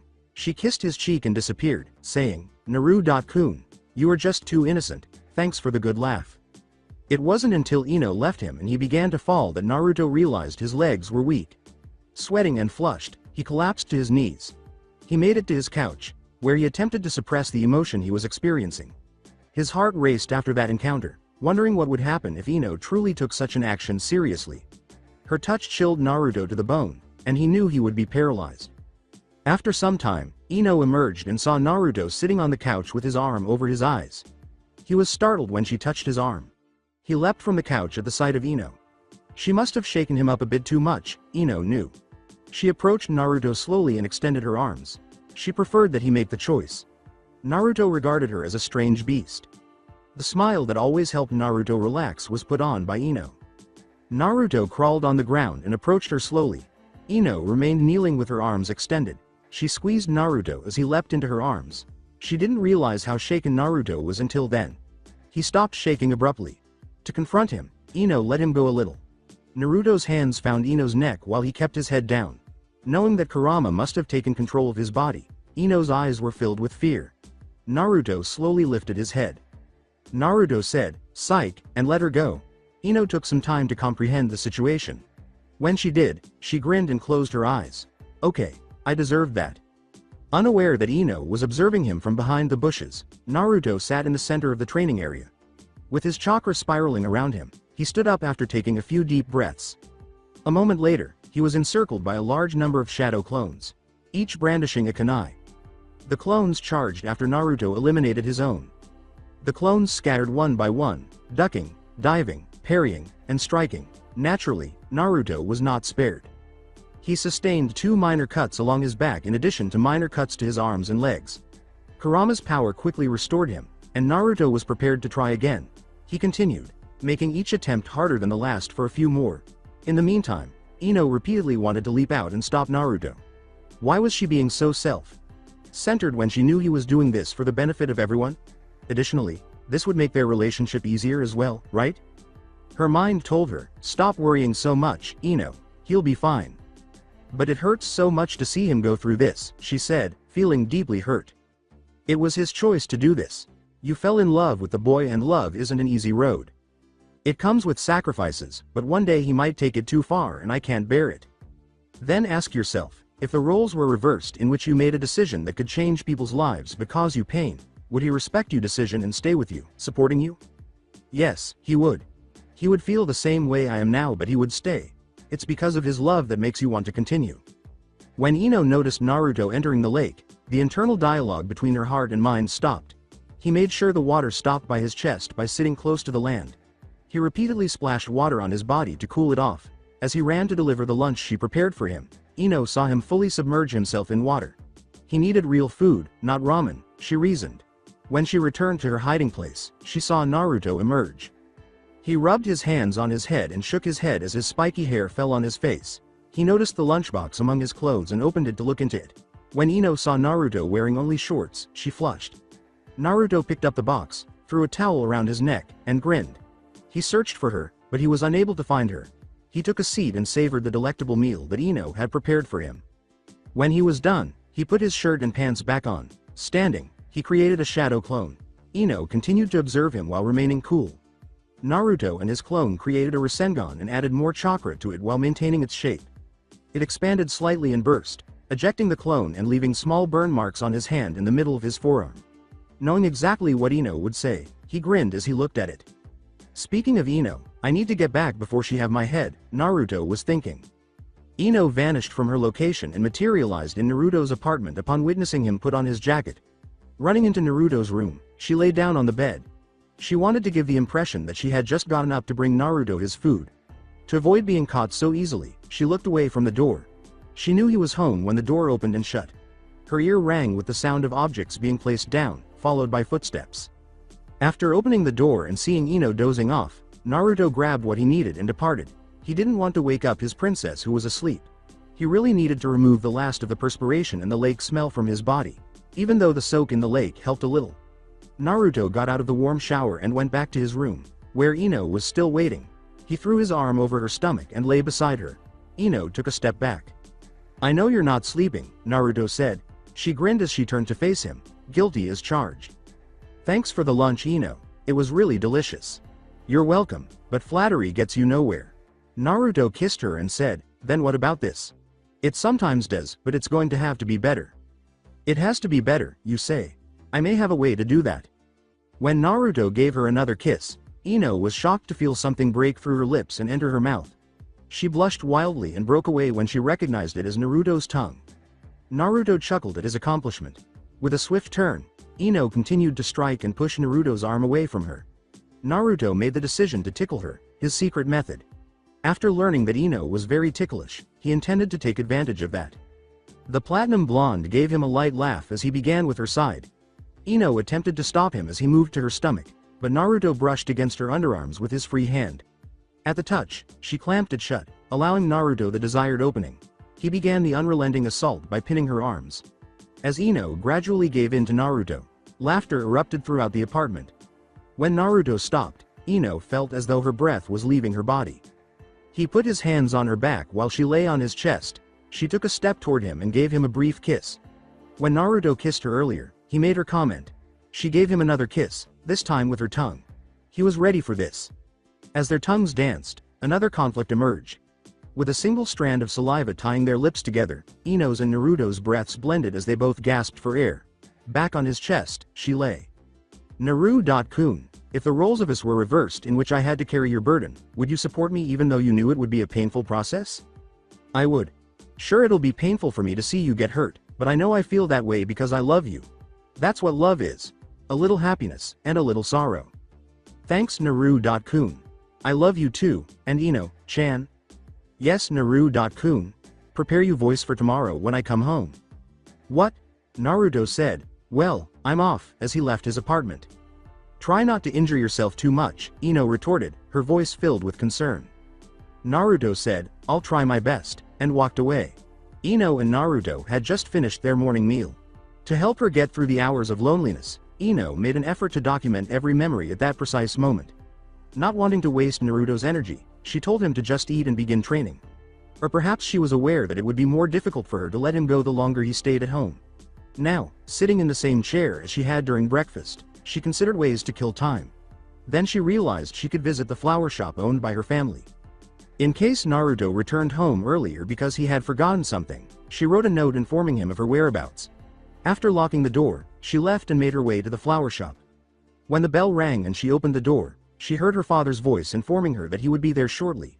As soon as possible, Ino picked up the nearest plant and held it up to her face. When Inoichi arrived, she expressed her desire for the plant in a different voice. That's a great decision. That will be 30 yen, said Inoichi. Ino said, I can't get a discount. I'm so sorry ma'am, but I can't. She took the plant off her face. Not even if I'm your daughter. Inoichi had Ino in his arms, squeezing her a bit too tight, literally in the blink of an eye. Slowly, Ino sensed the air leaving her body. Pulling her father's ponytail, she collapsed to the ground, struggling to breathe. She poured her mind out on her father after she had gotten quite a bit in. He must admit that he missed her reprimands. After calming down, she expressed her desire to assist Naruto during his training. She started working after Inoichi tossed her an apron. As Naruto heads toward the training area, an Anbu called out, Naruto Uzumaki? He was hesitant to respond. Yes? The Hokage has urgent matters to discuss with you. Alright, I'll be going. Naruto questioned what the Hokage would want with him that was deemed urgent after the Anbu departed. He attempted to solve it along the way but was unsuccessful. To be honest, he felt a mixture of relaxation and fear. He took a deep breath, stood in front of the door, and knocked. Naruto entered after hearing an internal voice instructing him to do so. The young blonde was greeted by Hiruzen Sarutobi, the Hokage, who sat behind his desk. So I take it you received my message, Hiruzen said. Naruto asked, Yes I did. So what is this urgent matter you need to discuss with me? Hiruzen hands Naruto a 3-point kunai with writing on the handle and scrolls marked Uzushiogakure, saying, It came to my attention that you were trying to control the Kyuubi's chakra. I was supposed to give you these when you were doing this by two very important and special people to you. After taking the objects, Naruto gazed at them. Thanks, but who are they from? Hiruzen grinned. Don't worry about it too much Naruto. You'll soon find out. Now, don't you have training to do? Oh, right. Thanks, Naruto exclaimed as he dashed to the training grounds outside the mansion. He set down his new equipment when he arrived at the training grounds. As he gazed at it, a sense of transformation began to grow within him. He was aware that it was Kyuubi, not him. Kyuubi's anger and resentment toward these things were all felt by Naruto. But he was unable to determine why. Unaware of it, he was drawn into his own mental world. Kyuubi sat behind the cage, his glare harder than usual, his expression unwavering. You have no idea who the previous owners were, tell me Kit. Hearing his angry voice made Naruto tremble a little, but he remained firm. No, but it seems like you do. So why don't you tell me? Kyuubi became a little more relaxed. The kunai belonged to Minato Namikaze, and the scrolls were owned by Kushina Uzumaki. But the old man said that the people who left these are very important and special people to me. Who are they? You're a true idiot Kit. Minato, the fourth Hokage, is your father and Kushina, the Jinchuriki before you, is your mother, Kyuubi said, shaking his head in amazement at how slow his Jinchuriki is. Naruto needed a moment to fully process what he had just been told. His mother was a Jinchuriki, and his father was a Hokage. His parents were two powerful individuals. Naruto laughed as the shock subsided. It was Naruto who glared at Kyuubi with hatred for the first time. Do you think I'm a complete idiot? If you're going to lie then make up one that's believable. How could a Hokage and Jinchuriki have a child as weak as me? Besides, if my dad was the fourth then why was I treated the way I was? Honestly, the most respected ninja having scum like me as a son. The lie was great while it lasted. Kid, I'm not lying. Naruto sensed that he was being drawn into a portal as Kyuubi's eyes glowed red. Sooner than he thought, he was hearing Kyuubi's voice and seeing the world through his eyes. Three voices sounded to him, an old woman, a young woman, and a young man. Kushina was the male's name, and Minato, the young woman's. Then there was a commotion after he heard both of them call his name. The focus then changed to what Kyuubi witnessed when he was taken from Kushina. Naruto witnessed the bloody conflict that took place 12 years prior. He then noticed a man whose blue eyes and blonde hair matched his own. Fourth Hokage was written on the coat. The scene briefly shifted to show him the fourth, a woman with long red hair clutching a newborn. The fourth called Kushina once more and heard her remark that she was still able to control the nine tails. This implied that she had to be Kyuubi's Jinchuriki. Kyuubi was surrounded by tingling chakra chains that flew out of her back and into the ground. A reaper with a knife in its mouth and a small altar with candles everywhere materialized behind the fourth as he ran through hand signals. After a while, he heard Kyuubi's voice stating that he would not allow himself to be sealed into a baby. He then aimed his long, sharp nail at the infant, with Minato and Kushina stopping him only twice. The view was now inside a cage, the surroundings all too familiar. It was his mindscape. The two began to say everything they had to say to their child while repeatedly calling the name, Naruto. After being pulled from his journey, Naruto gazed at Kyuubi. He came to two realizations. First, Kyuubi was being honest, and second, the cause of his parents' demise was directly in front of him. Now it all made sense. That clarified everything for him. Why was he parentless? Why did everyone fear him so much? Why was he the only one experiencing this? Why was he by himself? He left his mindscape without speaking to the beast that had destroyed his life. He didn't even feel like training when he returned to the train grounds. After gathering his belongings, he headed straight to his apartment and his Ino. Ino was behind the counter of the flower shop owned by her family. Trimming, watering, maintaining, and selling flowers kept her busy. It wasn't necessary for her to become bored at this point. Every time she had nothing to do, she couldn't help but think of a certain blonde with whiskers. From the rear, Inoichi called Ino. Ino ran to the back and sighed with gratitude. As soon as she entered the back, Inoichi asked if she could use her magic to gather flowers from their garden so the store could be replenished. Knowing that would take up the majority of her time, she grinned. She picked up gloves, a full body apron, and the tools she would need, including a basket, small pots, a bag of soil, and shears. She opened the greenhouse and paused to enjoy the blend of floral aromas. "You know, sometimes I miss you all," she remarked to the flowers. As she started working, she hummed a song. She was unsure of where to begin among the nearly 4-foot tall gladioli, thick, stalked proteas, red, white dahlias, and her favorite, purple lilac. Still, she picked what was presentable and went down each lane. Since some customers prefer to plant their own flowers, she made multiple trips to her dad to prepare the flowers and assist with placing some in pots. In her final round, she was I.to.I, or more accurately, I.to. petal. With the orange marigold. She was immediately reminded of the person wearing the jacket and a jacket of that color. She grabbed a few to give Naruto a surprise. She asked Inoichi to take over after deciding she had endured enough suffering. He smiled and nodded, aware that she was missing Naruto. Ino gave him a tight hug as though to let him know she would return. With the marigold plant in a pot, Ino bolted from the store and headed back to Naruto's apartment. She wished he hadn't returned home yet. The smile on her face was unavoidable. Until she saw her Naruto, it remained there forever. She leapt up to his door after glancing up at it. She hurried inside after opening the door. She assumed Naruto wasn't home because it was quiet, but then she heard light sobbing. When she opened his bedroom door and saw him curled up in bed with the windows closed to block out any light, she said, "Naru-kun?" His eyes reddened as he slowly turned to face Ino. Ino didn't need to be told what to do because she felt her heart sink. She sprinted over to embrace him. "It's okay, Naru-kun." But it's not Ino. He didn't add "chan" at the end, so she realized it had to be serious. "Do you want to talk about it? I know it might not be much, but..." Naruto tossed her onto the bed and lay down next to her. "I promise I'll talk about it, but now just holding me will do." "All right then." She gripped the blonde more tightly, wondering what had happened to make him act this way. Naruto appeared to be better the following day. When Ino explained to him why she had brought him the flower, he even grinned. Ino thought he was better, but she quickly discovered the truth behind Naruto's smile. She complied with his request to join him on the couch. He took Ino's hand inside first, getting ready to tell her the truth about his past. His hand was slightly tense, and she braced herself for the worst. "You know, I finally know my history. I know who my parents are, how much they meant to the village, and why they aren't here today," said Naruto. Ino questioned, "Really? Who are they?" "My mom was the previous holder of Kyuubi before me, and my dad, believe it or not, was the fourth Hokage." "What?" "Calm down, Ino." Chan. I know he was the most respected and powerful ninja, and since I'm his son it flows through me too. No, it's not that. It's just the shock, so why aren't they here? 12 years ago when I was being born, a person extracted Kyuubi from my mom and made him run wild in the village. Thousands of ninja died in the midst of battle and it all came down to my dad, mom, Kyuubi, and my dad took it upon himself to seal half of Kyuubi's power in himself and the other half in me. But before he got to sealing it in me, Kyuubi tried to kill me but my parents stepped in front and took a fatal attack and died. Ino wished she could change his past as she listened to his story. Sadly, she was limited to hearing his depressing story. Knowing that Naruto's life had essentially ended before it had begun broke her heart.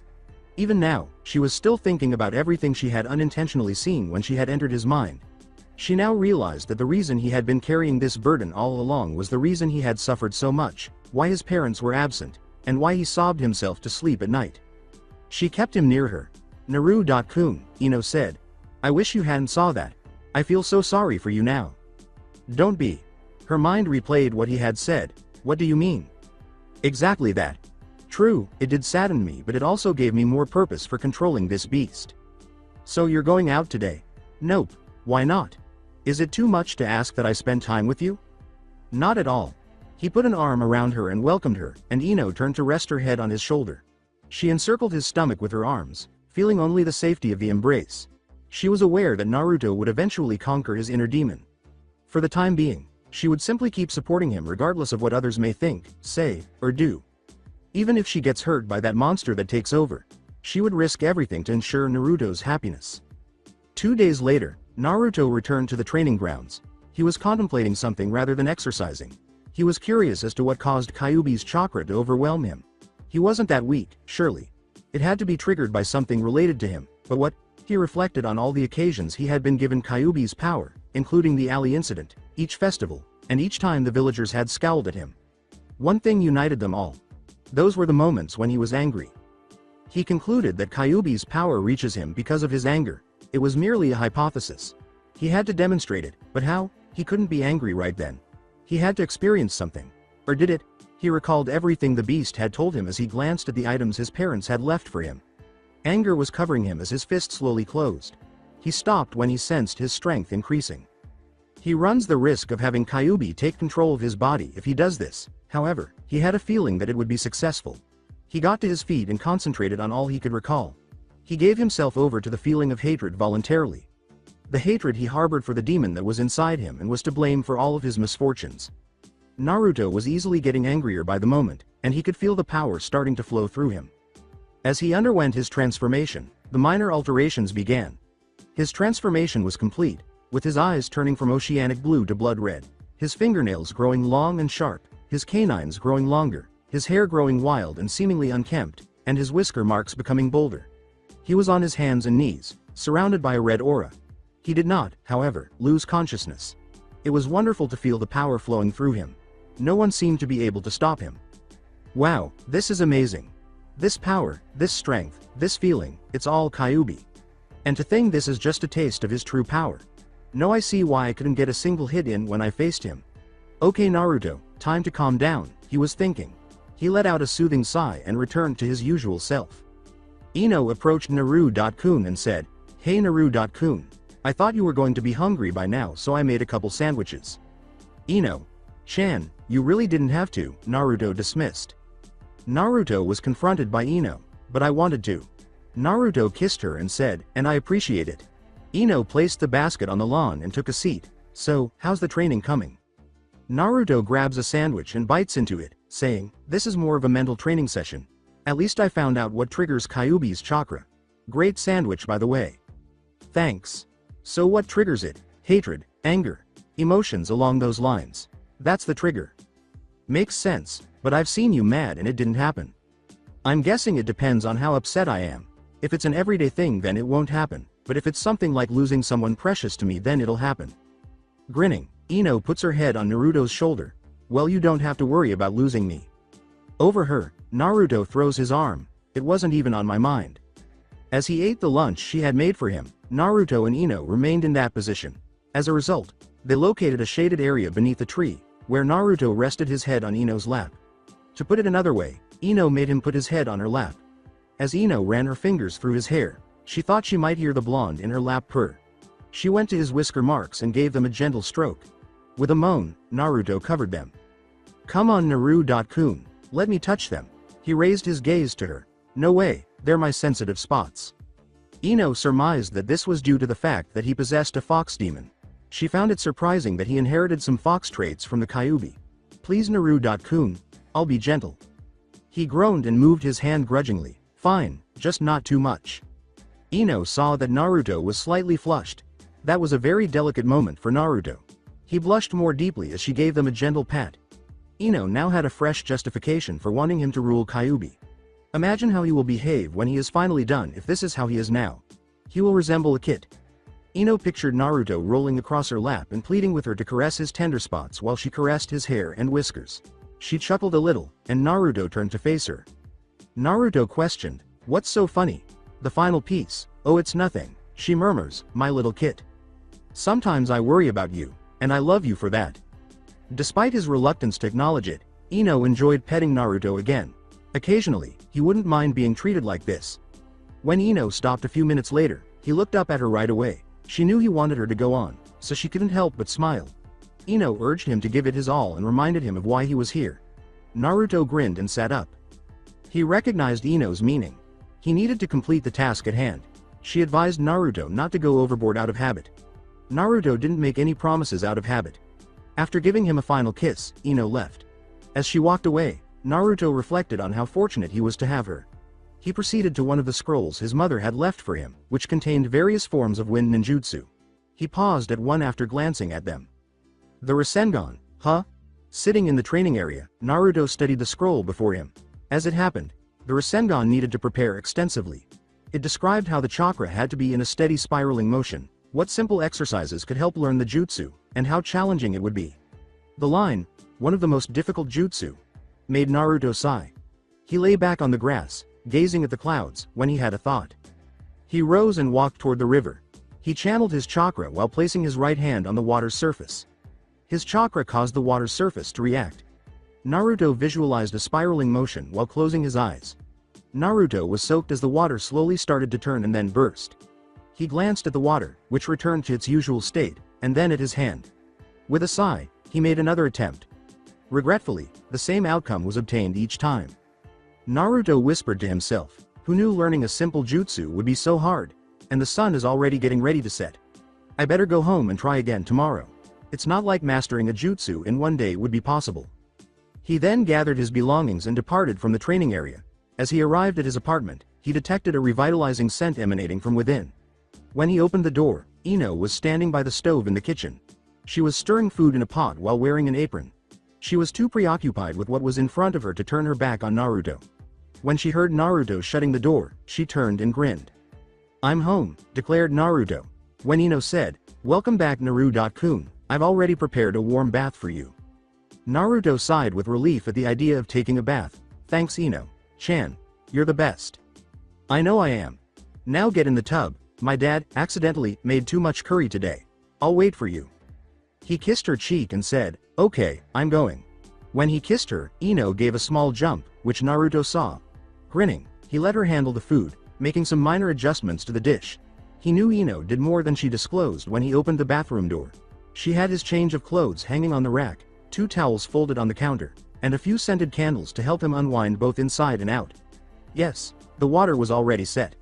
Naruto took a warm bath and shook his head. Naruto entered the kitchen after opening the door. When he got there, Ino was setting the table. Naruto refused when Ino offered him his seat. He allowed Ino to sit instead while he picked up the food. When Ino removed the apron with a smile, it fell across the couch.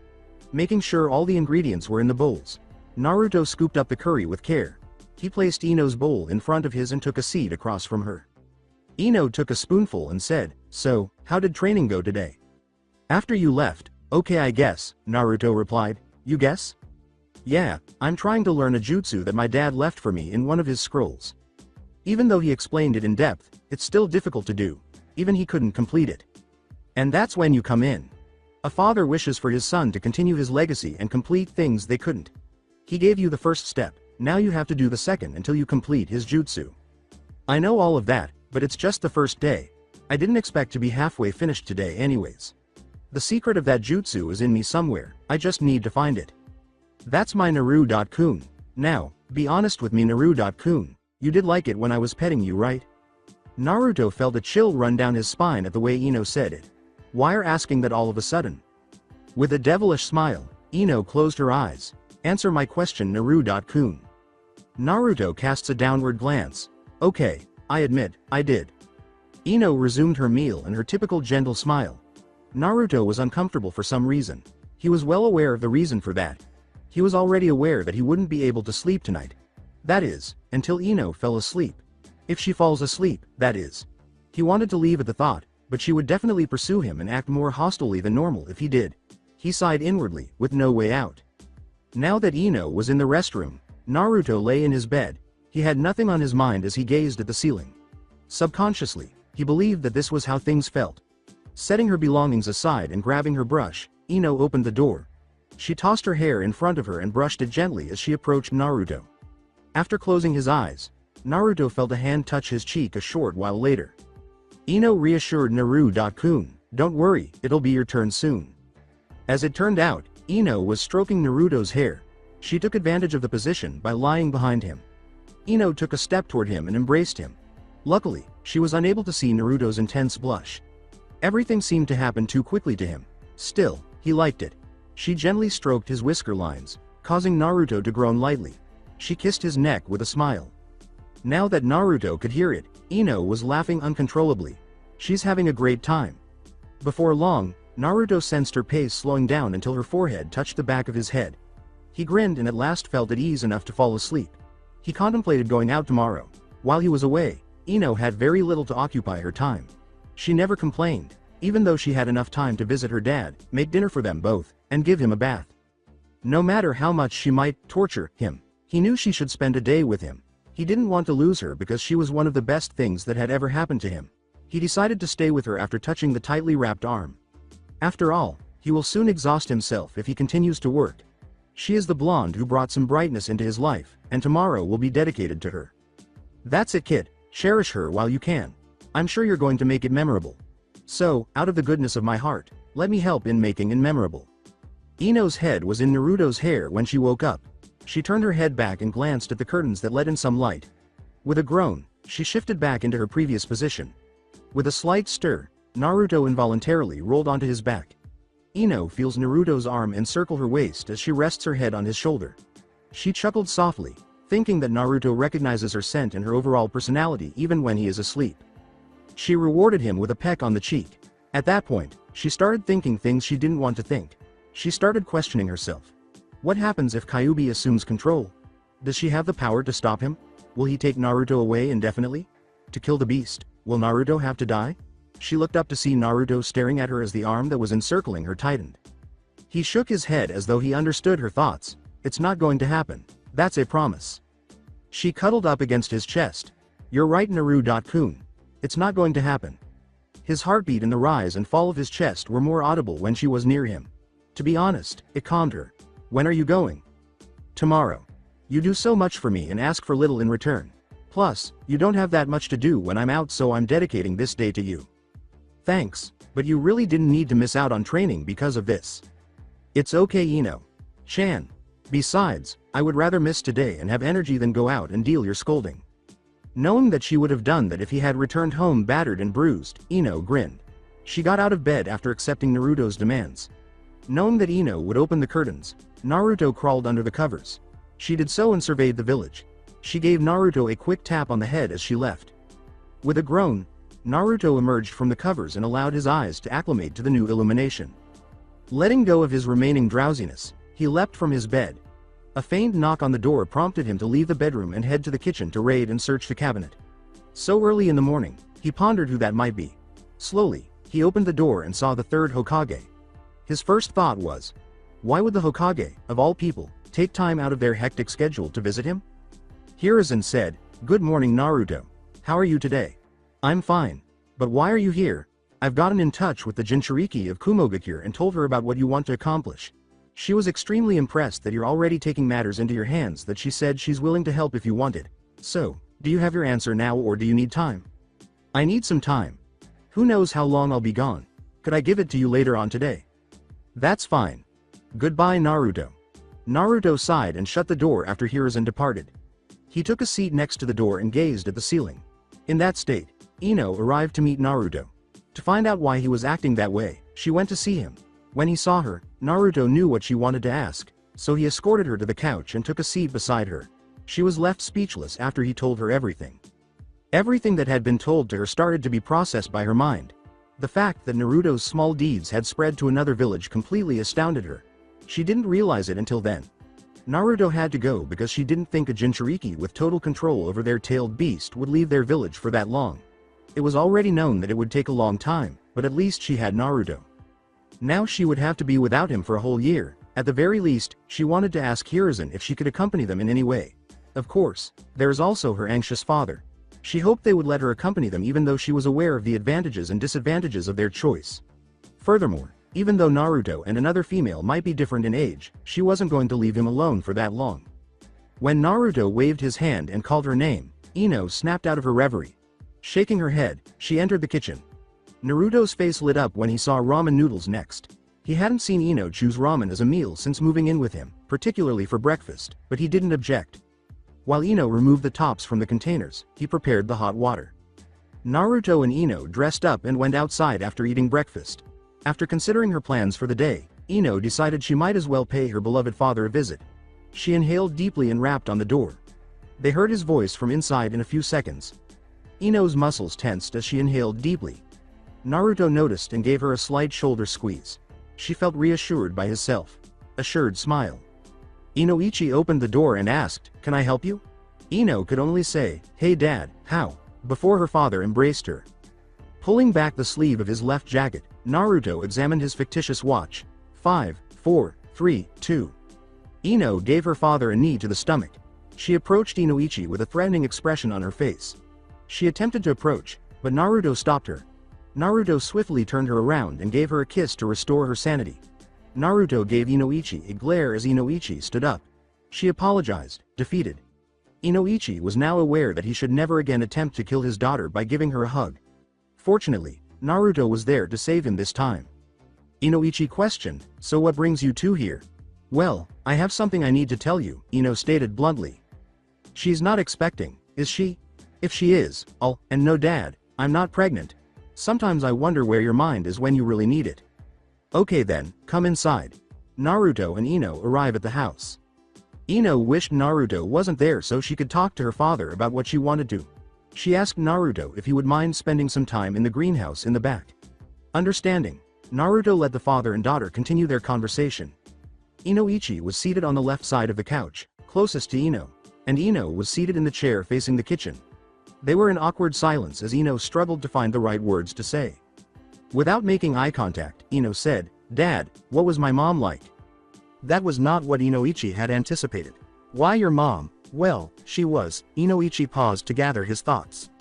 "If I had to describe your mom, I would say you're a mini version of her, in both appearance and personality.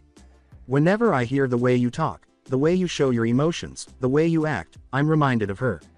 "So if it wasn't her me, she would be truly dead?" she asked, her eyes full of hope as she turned to face her father. He grinned. "I wouldn't say that.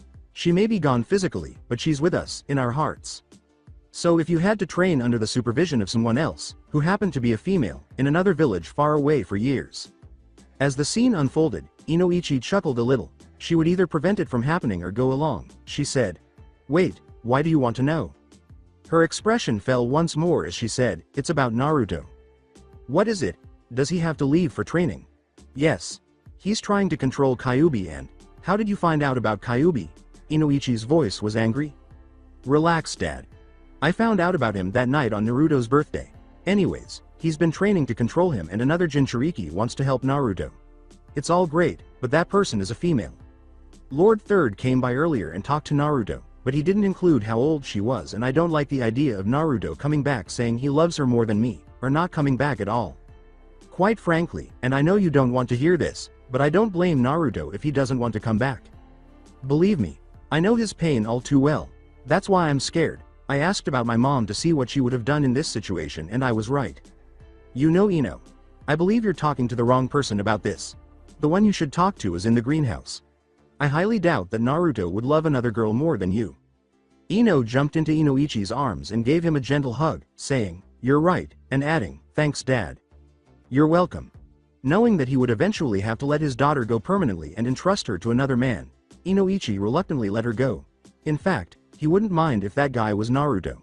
They strolled over to the greenhouse, where Naruto was crouched and staring at the rose bush. The sound of Ino calling to him caused him to turn his hand. Ino swiftly grabbed onto his arm as he approached them. He became a little agitated but quickly relaxed. "You two can come by anytime," Inoichi remarked as the pair left. They both shouted, "Don't worry, we will," and waved goodbye.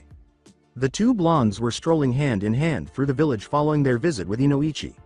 The young couple was viewed with disgust by the villagers. They believed that Ino was being forced to do this against her will by Naruto. Her features, however, were unadulterated and showed no signs of coercion.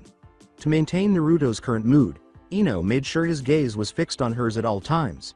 He only averted his gaze from Ino when his stomach began to complain. When Ino said, "Come on, let's get something to eat," she smiled. "It's about that time anyways." With a hopeful tone, Naruto said, "So we're going to Ichiraku's?" "Nope, I'm broadening your food horizon. And I know exactly where to take you. I'm sure you'll love it." Wondering where Ino might be taking him, Naruto trailed behind her. Despite his extensive presence in the village, he only left a few places. About 2 or 3 corners ago, he lost his way. He was afraid he wouldn't like the food the blonde in front of him was going to serve him, not because he didn't trust it. Based on his understanding of Ino, she typically presents him with items that make her feel at ease. This implied that this was likely one of her favorite foods. More than anything else, he was worried about Ino's reaction if he didn't like it. After a short while, they reached the store, which had roughly 3 benches along the front of it. Ino gave Naruto a seat while grinning broadly. He sat uneasily and watched as she vanished into the shop. The silence was a bit too quiet for him. He deduced that this was not a popular place to be based on the few people strolling the streets. "I'm back." The sound of Ino's voice caused him to turn. She opened the plate to reveal 4 portions of 3 round objects on a stick. "Okay, so, I know what you're thinking. What is this new food that this crazy girl wants me to try?" she said. Red, white, and green were their individual hues. She grabbed the stick and dragged one into her mouth, saying, "These are dangos. Try one." Naruto noticed the look on her face as the taste almost melted her. He grabbed a stick and put it in his mouth. It did taste good, but not as good as ramen, he had to admit, but he was afraid to say that aloud. Ino turned to face him, waiting for his answer. He could only give a nod of approval and a smile. The blonde beside him let out a sigh of relief, and Naruto turned to face her. He said, "What's the matter?" She gave a quiet smile. "It's nothing. I'm glad you like it. When you're finished, I want to take you to one of my favorite spots in the village." "So do I have to quickly eat?" "No, take your time. Besides, it's most beautiful at sunset." As he ate with Ino, Naruto nodded. As he considered how to respond to Lord Third's request, he raised his gaze to the sky. Shall he accept it? Does he have to go on alone? Should he let Ino come and compete with him, or should he risk leaving her? His heart and mind were at odds, of course. His heart yearned to be with Ino, but his mind was telling him to go seek assistance, which was the most sensible course of action. Furthermore, it all depends on what Hiruzen says, even if he wanted her to accompany him. Naruto was distracted from his thoughts when Ino put both of her arms around his left arm. She was very close to him. In fact, this was the closest they had ever been in public. Naruto blushed at this fact. With a smile on her face, Ino tightened her grip on his arm, placed her head on his shoulder, and closed her eyes. Before long, the platinum blonde was chuckling lightly. "You know Naru-kun, despite all we've been through, you're still blushing at this little motion. You never cease to surprise me. It's because this is the first time you did this in public." Naruto didn't have an answer to the question, "But aren't I, your girlfriend, entitled to this?"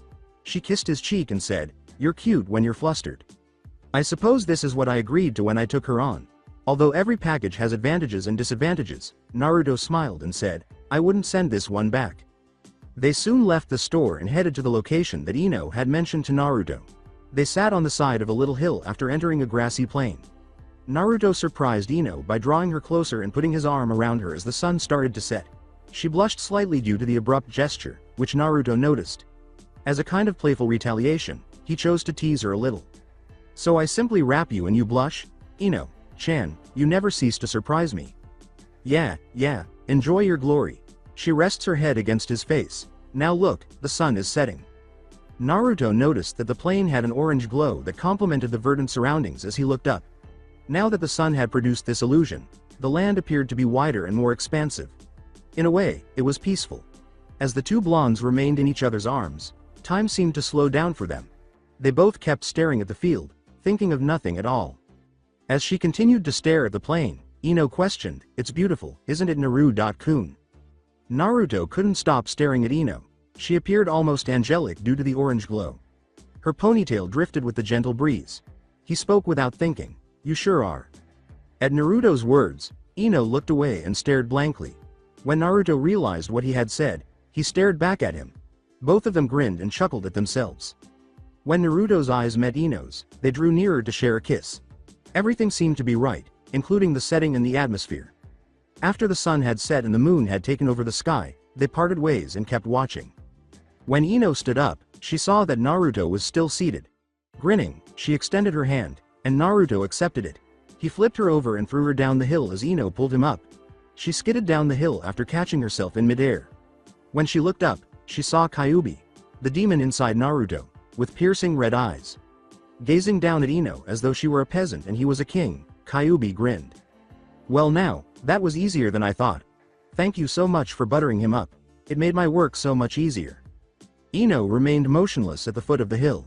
"What? No snappy remark.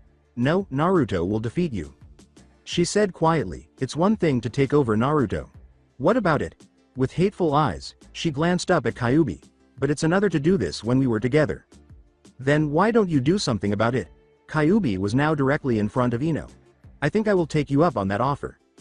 He practically flew off the hill after she punched him so hard. Ino would have to take Naruto to the hospital afterward, even though she knew she couldn't bear to harm him. Her rage was overwhelming her at the moment.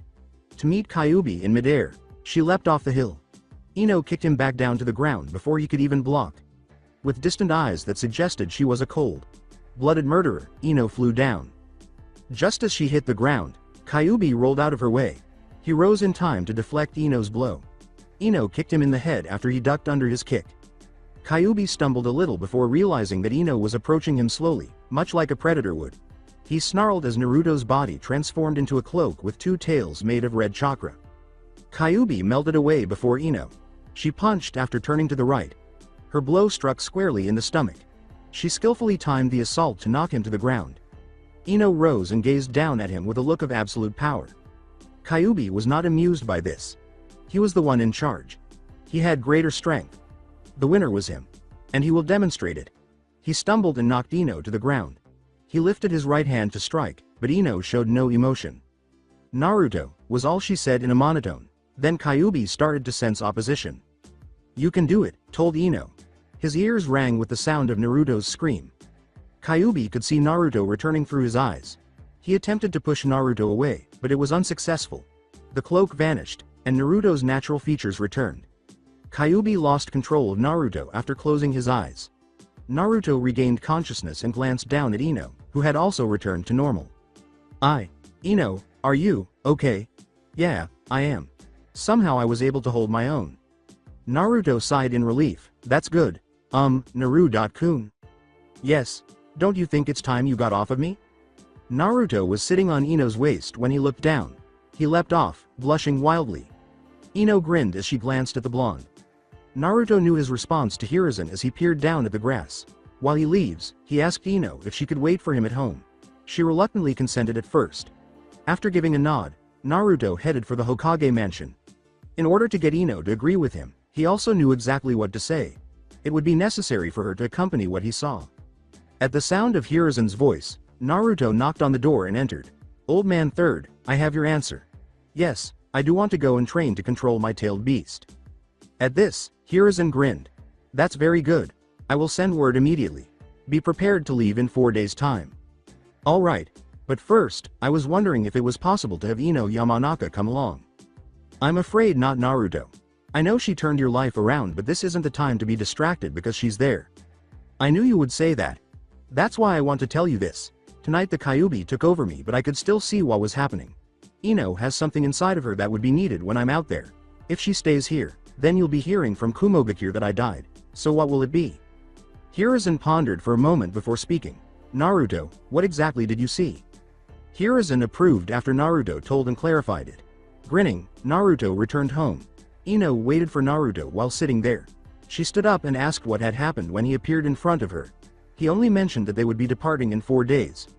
When Ino learned that she would be following along, she grinned. It meant closely monitoring Naruto's teacher for her. It was the quickest way for Naruto to gain control of Kyuubi. The incident involving Ino and Kyuubi occurred a week ago. In order for the Jinchuriki to prepare for their departure, Hiruzen communicated with Kumogakure. However, Naruto was at home, and he was surrounded by anxiety. He repeatedly reminded himself that the Kyuubi were the ones experiencing this emotion, not him. However, it didn't really help him relax. The only thing that added some significance was Ino's soft touch. Without Ino, where will he be? She has done a great deal for him and still does. She still has something to keep him from going crazy, though she isn't aware of it. Considering how long they would be gone from home, the two kept packing their things. Weeks or even years could pass. All they knew was that before they came back, Naruto needed to have total control over Kyuubi. A knock on the door marked the beginning of their adventure. When the door opened, Hiruzen said, "Naruto, are you ready to go?" "Yes, I am," Naruto retorted assertively. "Ino, I'm counting on you to keep Naruto in check when he's out there." "No worries, Lord Third," said Ino. "I'll make sure he behaves." "The Jinchuriki of Kumogakure should be here any minute. We have to go to the gate to properly greet them." The two blondes exchanged glances and nodded. After Hiruzen, Ino was the first to depart. Naruto turned to face his apartment as he went to shut the door. Both the good and the bad memories came flooding back to him. Grinning, he shut the door and went to join Hiruzen and Ino. As the three of them strolled through the village, Naruto observed a shift in the mood. No one was making fun of him or glaring at him. He wondered if Hiruzen's presence was the reason. He chose to remain silent because, in a way, it made sense to him. They continued to walk for a few more minutes until they reached the gate. After a few seconds of standing there, they noticed a lone figure approaching them. She walked with confidence and had a woman's form. Before long, she was completely visible. "I didn't need a welcoming party, you know. I felt it was in my purpose to meet you since I am the Hokage," Hiruzen said. "I see. And I guess this boy is Naruto?" Stuttering, Yes I am," Naruto said. "I'm Yugito ni, the Jinchuriki of the two. Tails, once I heard what you were doing. I needed to help. I also heard that the 9 Tails resides in you. I want to formally greet him." "But how can you?" Naruto was in his mindscape when he regained consciousness. The cage in front of him was glowing a faint shade of red. He was aware that Kyuubi's rage was to blame. Naruto heard footsteps and spun around. She paused at the cage as Yugito was spotted approaching him. One enormous eye, mostly Yugito's, opened and glared at them both. Naruto didn't know how to deal with Kyuubi because this was the first time he had seen him so angry. "I heard you've been a bad boy 9 Tails," Yugito uttered fearlessly. "So I'm here to put you back in your place. Jinchuriki of 2 Tails, how dare you think you can control me?" "We don't want to control you, Kurama." There was another voice, and it sounded feminine. When Naruto looked, he saw a creature that resembled a cat and had blue-looking skin that was moving like flames. One eye was green, and the other was yellow. Compared to Kyuubi, this tailed beast was far more courteous. "Matabi, you should know better than anyone you can't help this kid. We'll see when Yugito starts his training." "Well said, girl. Naruto, this is my tailed beast, Matabi." "Pleased to meet you, Naruto." Kyuubi turned away from the group and said, "TCH. You can act like that all you want. Just know that I will help Naruto gain control of you." "Naruto, let's get out of here. I'm sure everyone is wondering what's happening. And let's just keep this ability between us, Jinchuriki." Returning to the exterior, Ino was gazing at Naruto while Hiruzen was staring at Yugito. Naruto was aware of the first thing Ino would say. Yugito just nodded when he told her not to worry about it. Before nightfall, Hiruzen proposed that they begin their journey to establish some ground. Yugito gestured for Naruto to follow after agreeing. Naruto sensed a sinister aura as he began to move. It appeared that the Hokage had omitted a crucial detail. Naruto whispered the reason for Ino's arrival and gave her a brief explanation. "Well, the primary cause." Yugito gestured for the two blondes to approach even though she couldn't believe what she had heard. As they traveled to a new location and left behind everything they knew, Hiruzen waved. The idea of Kyuubi actually taking over Naruto entirely was still in the back of his mind, even though he knew Yugito would make sure they were safe. The three of them returned to Kumogakure by walking through the forest. Yugito and Naruto maintained a dialogue that was understandable to a Jinchuriki. Yugito described how, at a very young age, the two tails were also sealed into her. She then had to go through rigorous training to learn how to control the power. Her determination to assist was bolstered by her explicit declaration that she didn't want anyone else to experience it. Naruto appeared to be in awe of her resolve to assist him in mastering the tailed beast's power. According to Yugito, Matabi informed her that Kyuubi thought the number of their tails showed which was more powerful. When Naruto asked her about the new name, she revealed that it was the name the Sage of the Six Paths had given the two tails. Naturally, Naruto was still processing everything, so he didn't hear anything. According to Naruto, "So Yugito, I have another question. Go on and ask. Would you consider all the tailed beasts to be siblings?" "In a sense, yes," Yugito replied.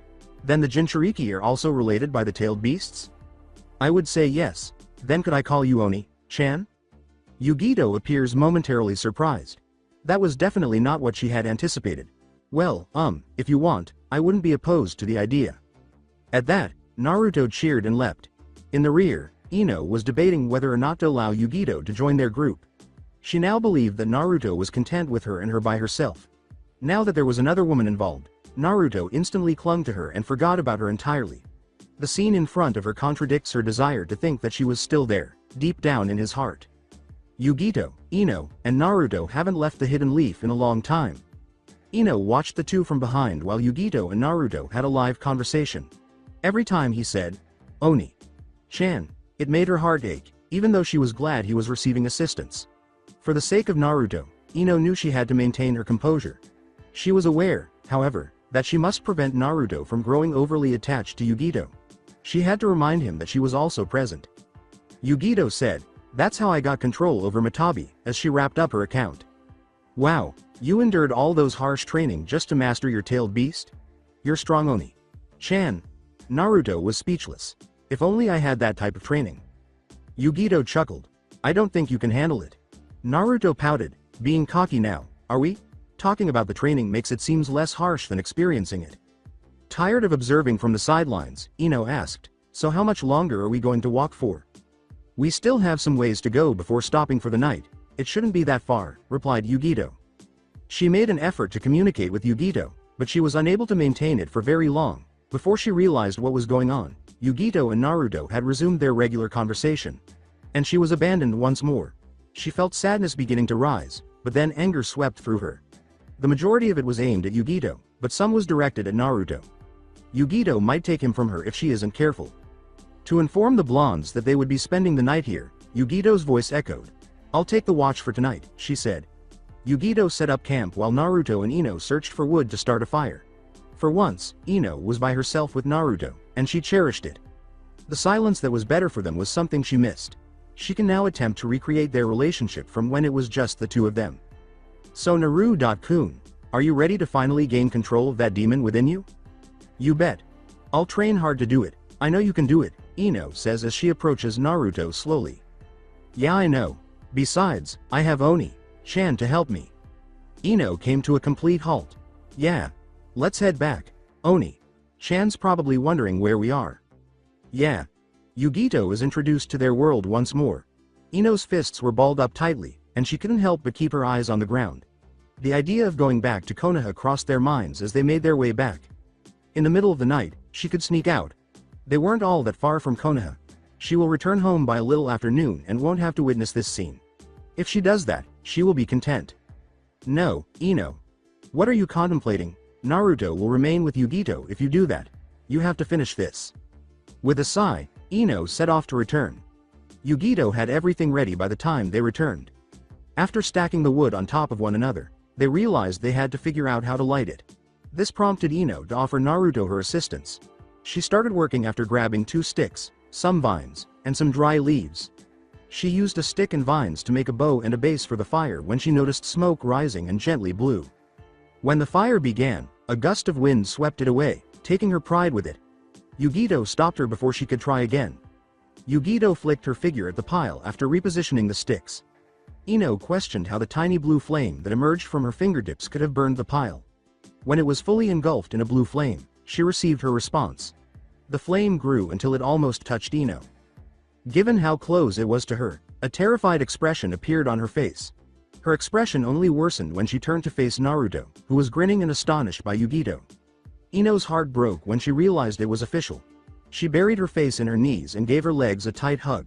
She was furious at the mere prospect of losing Naruto. Despite knowing who was to blame, she was unable to express it. More precisely, how she intended to ensure Yugito's absence. Well, someone's upset. Her eyes widened as she recognized the voice that echoed in her ears. 9. Tails. But how?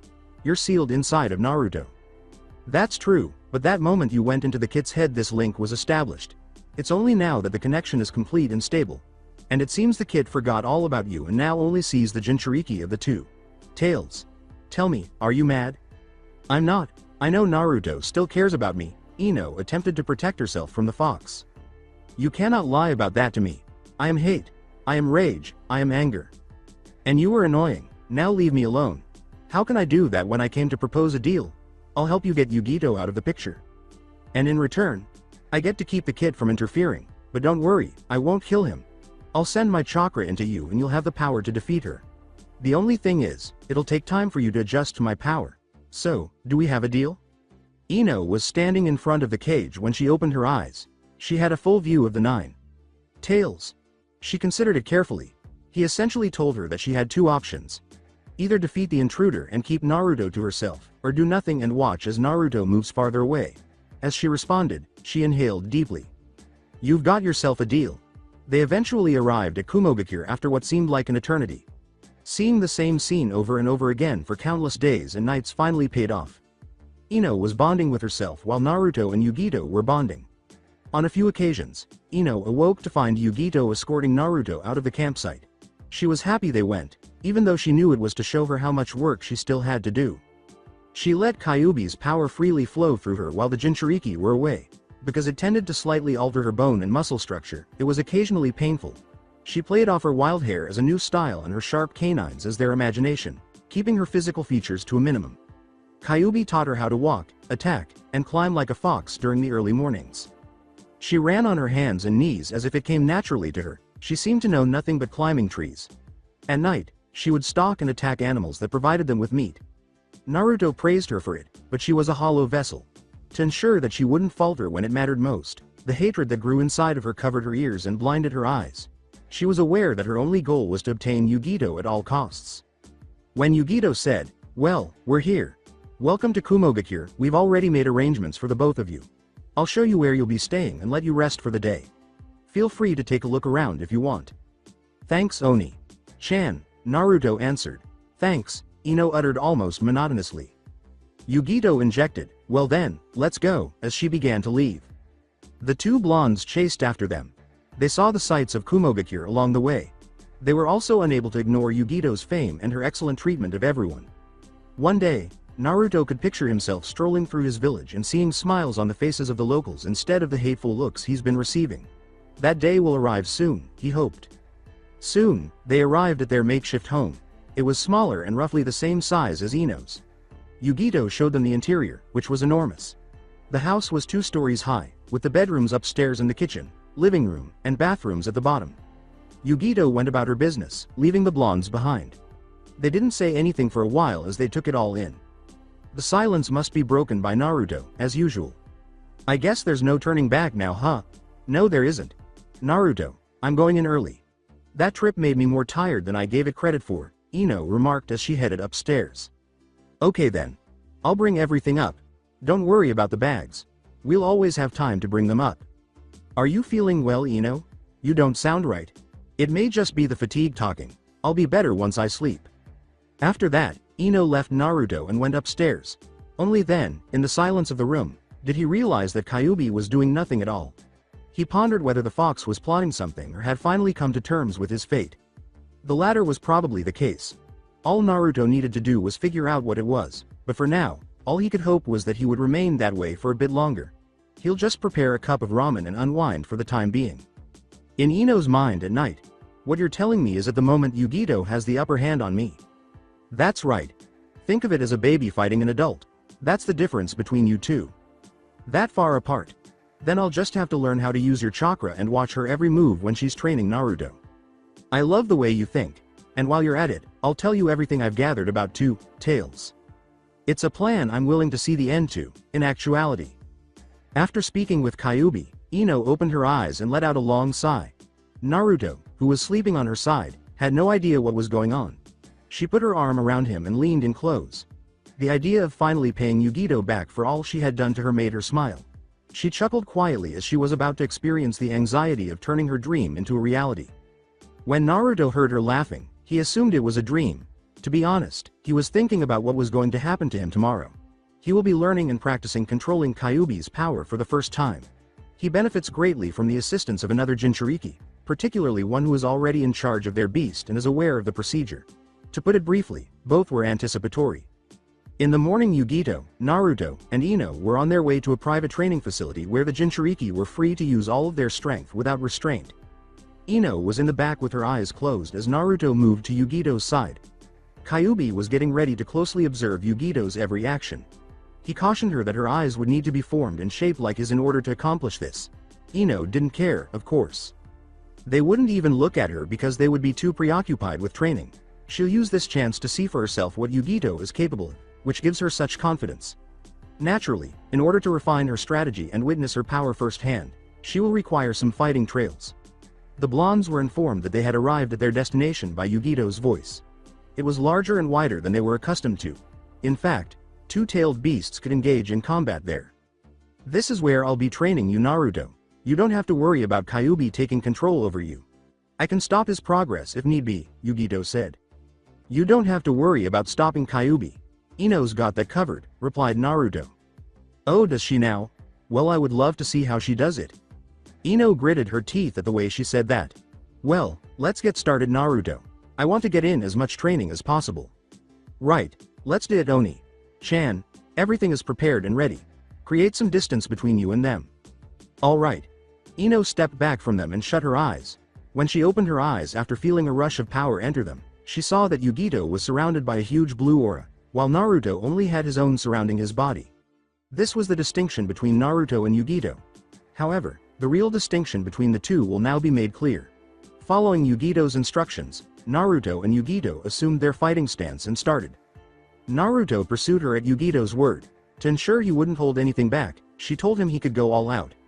Yugito easily deflected the punch he threw at her. Yugito blocked the attack with the same hand and struck Naruto in the stomach with her elbow after he made contact with her with his left leg. Naruto flew away from the unexpectedly potent blow. Slowly, Naruto stood up and ran back towards her. He made a hand signal this time, and 4 copies of himself proceeded to make an opening. Yugito realized that if she didn't use both arms now, they would have the upper hand. She braced herself by putting her right foot behind her. She punched the first clone after it had ended her, causing it to disperse, and then proceeded to attack the others with ease. The real Naruto had to be the only one remaining. When she opened her hand, pure chakra erupted, driving Naruto away. Before the clone scattered and Yugito heard a spiraling sound, she relaxed a little. When she swiftly turned around, she saw that Naruto was holding a blue orb. Yugito had no time to react as Naruto launched the attack. The attack created a cloud of dust as it struck its target. Naruto soon realized it was far from over, even though he thought he had her. I admit, that jutsu packed a punch, but you're going to have to do much better than that, Yugito replied. Latched from the cloud was Naruto. Did she just transform? When the cloud parted, Yugito was on her hands and knees, her hair wild and standing.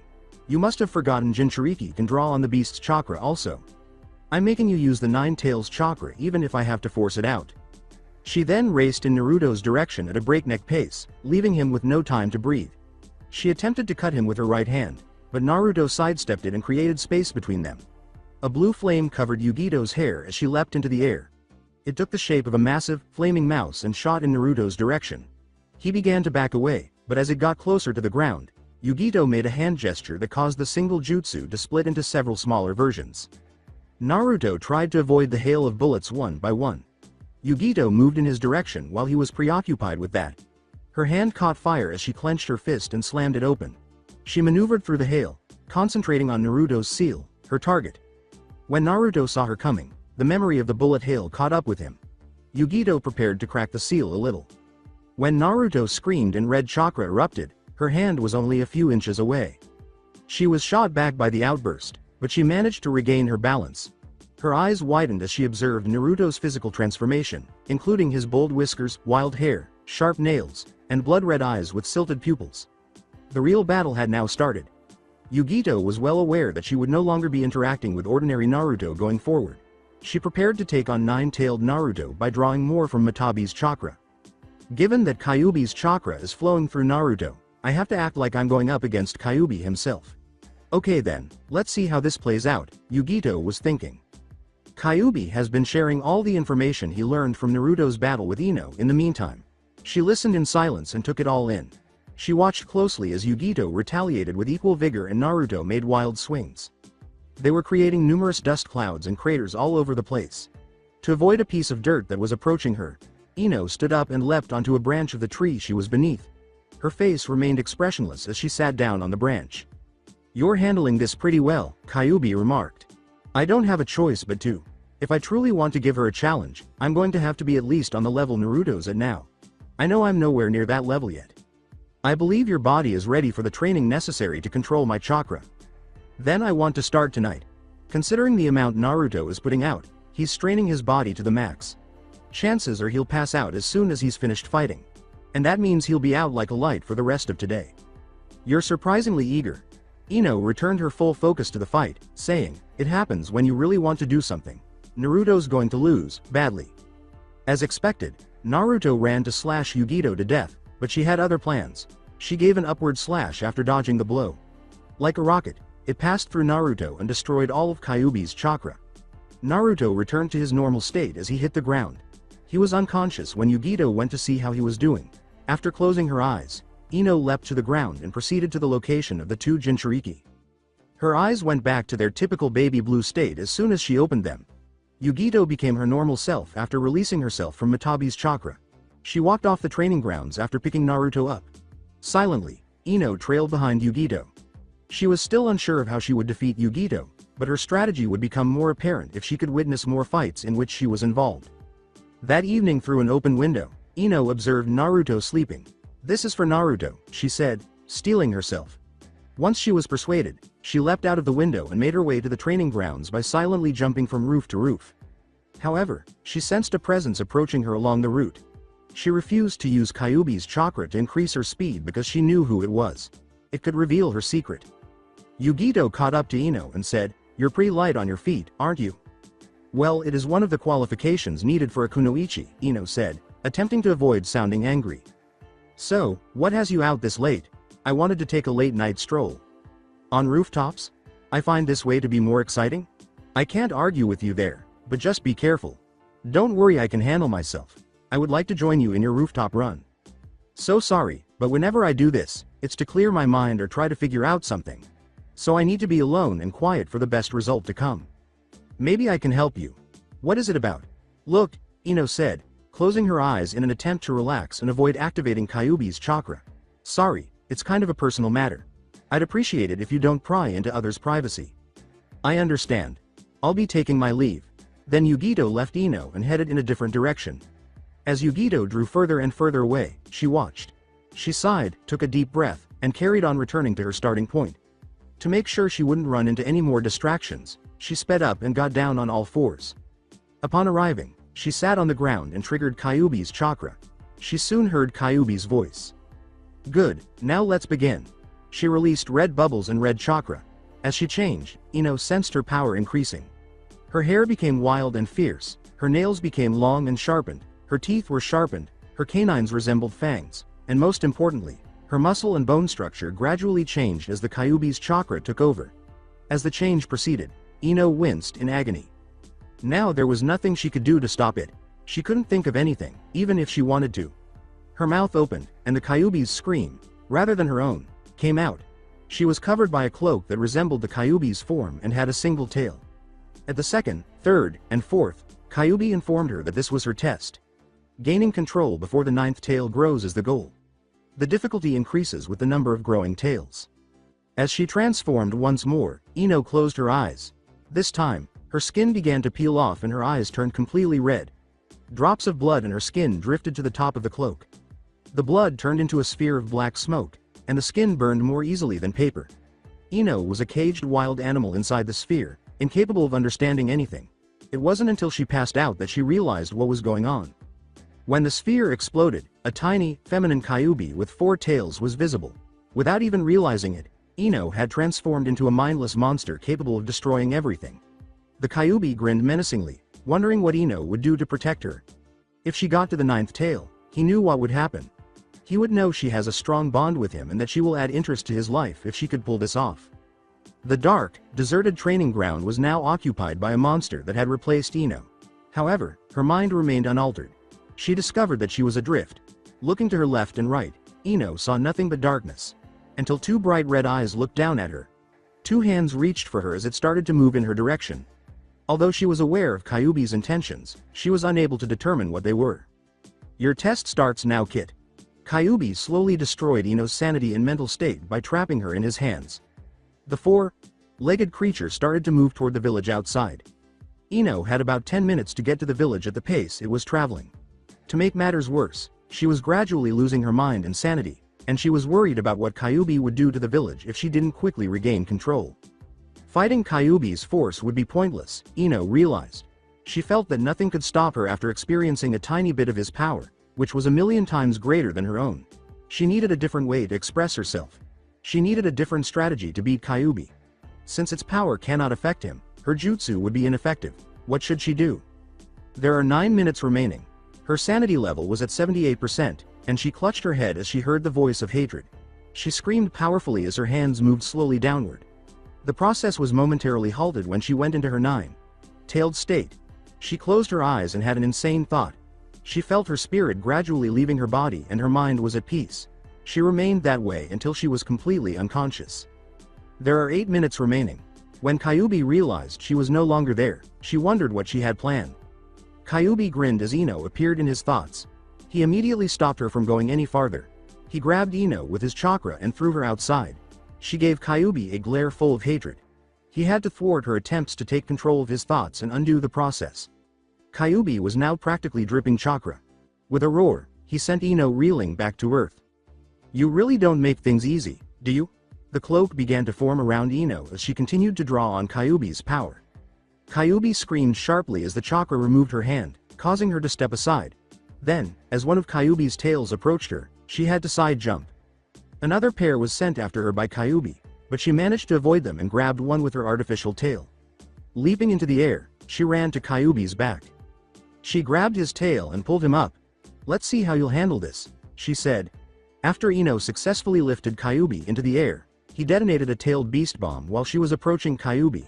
She had no time to move because of the attack's speed and their distance from one another. Kyuubi returned to the ground after the attack was successful. There are 5 minutes remaining. Knowing that Ino would still have some fighting spirit, Kyuubi peered into the cloud of smoke. He didn't make it very strong, after all. After a few seconds, Ino emerged as the smoke cloud started to glow red. The monster that was approaching the village was now her. Kyuubi was snickering to himself when she landed in front of him. Just to get a huge fist to his face, he walked over to her.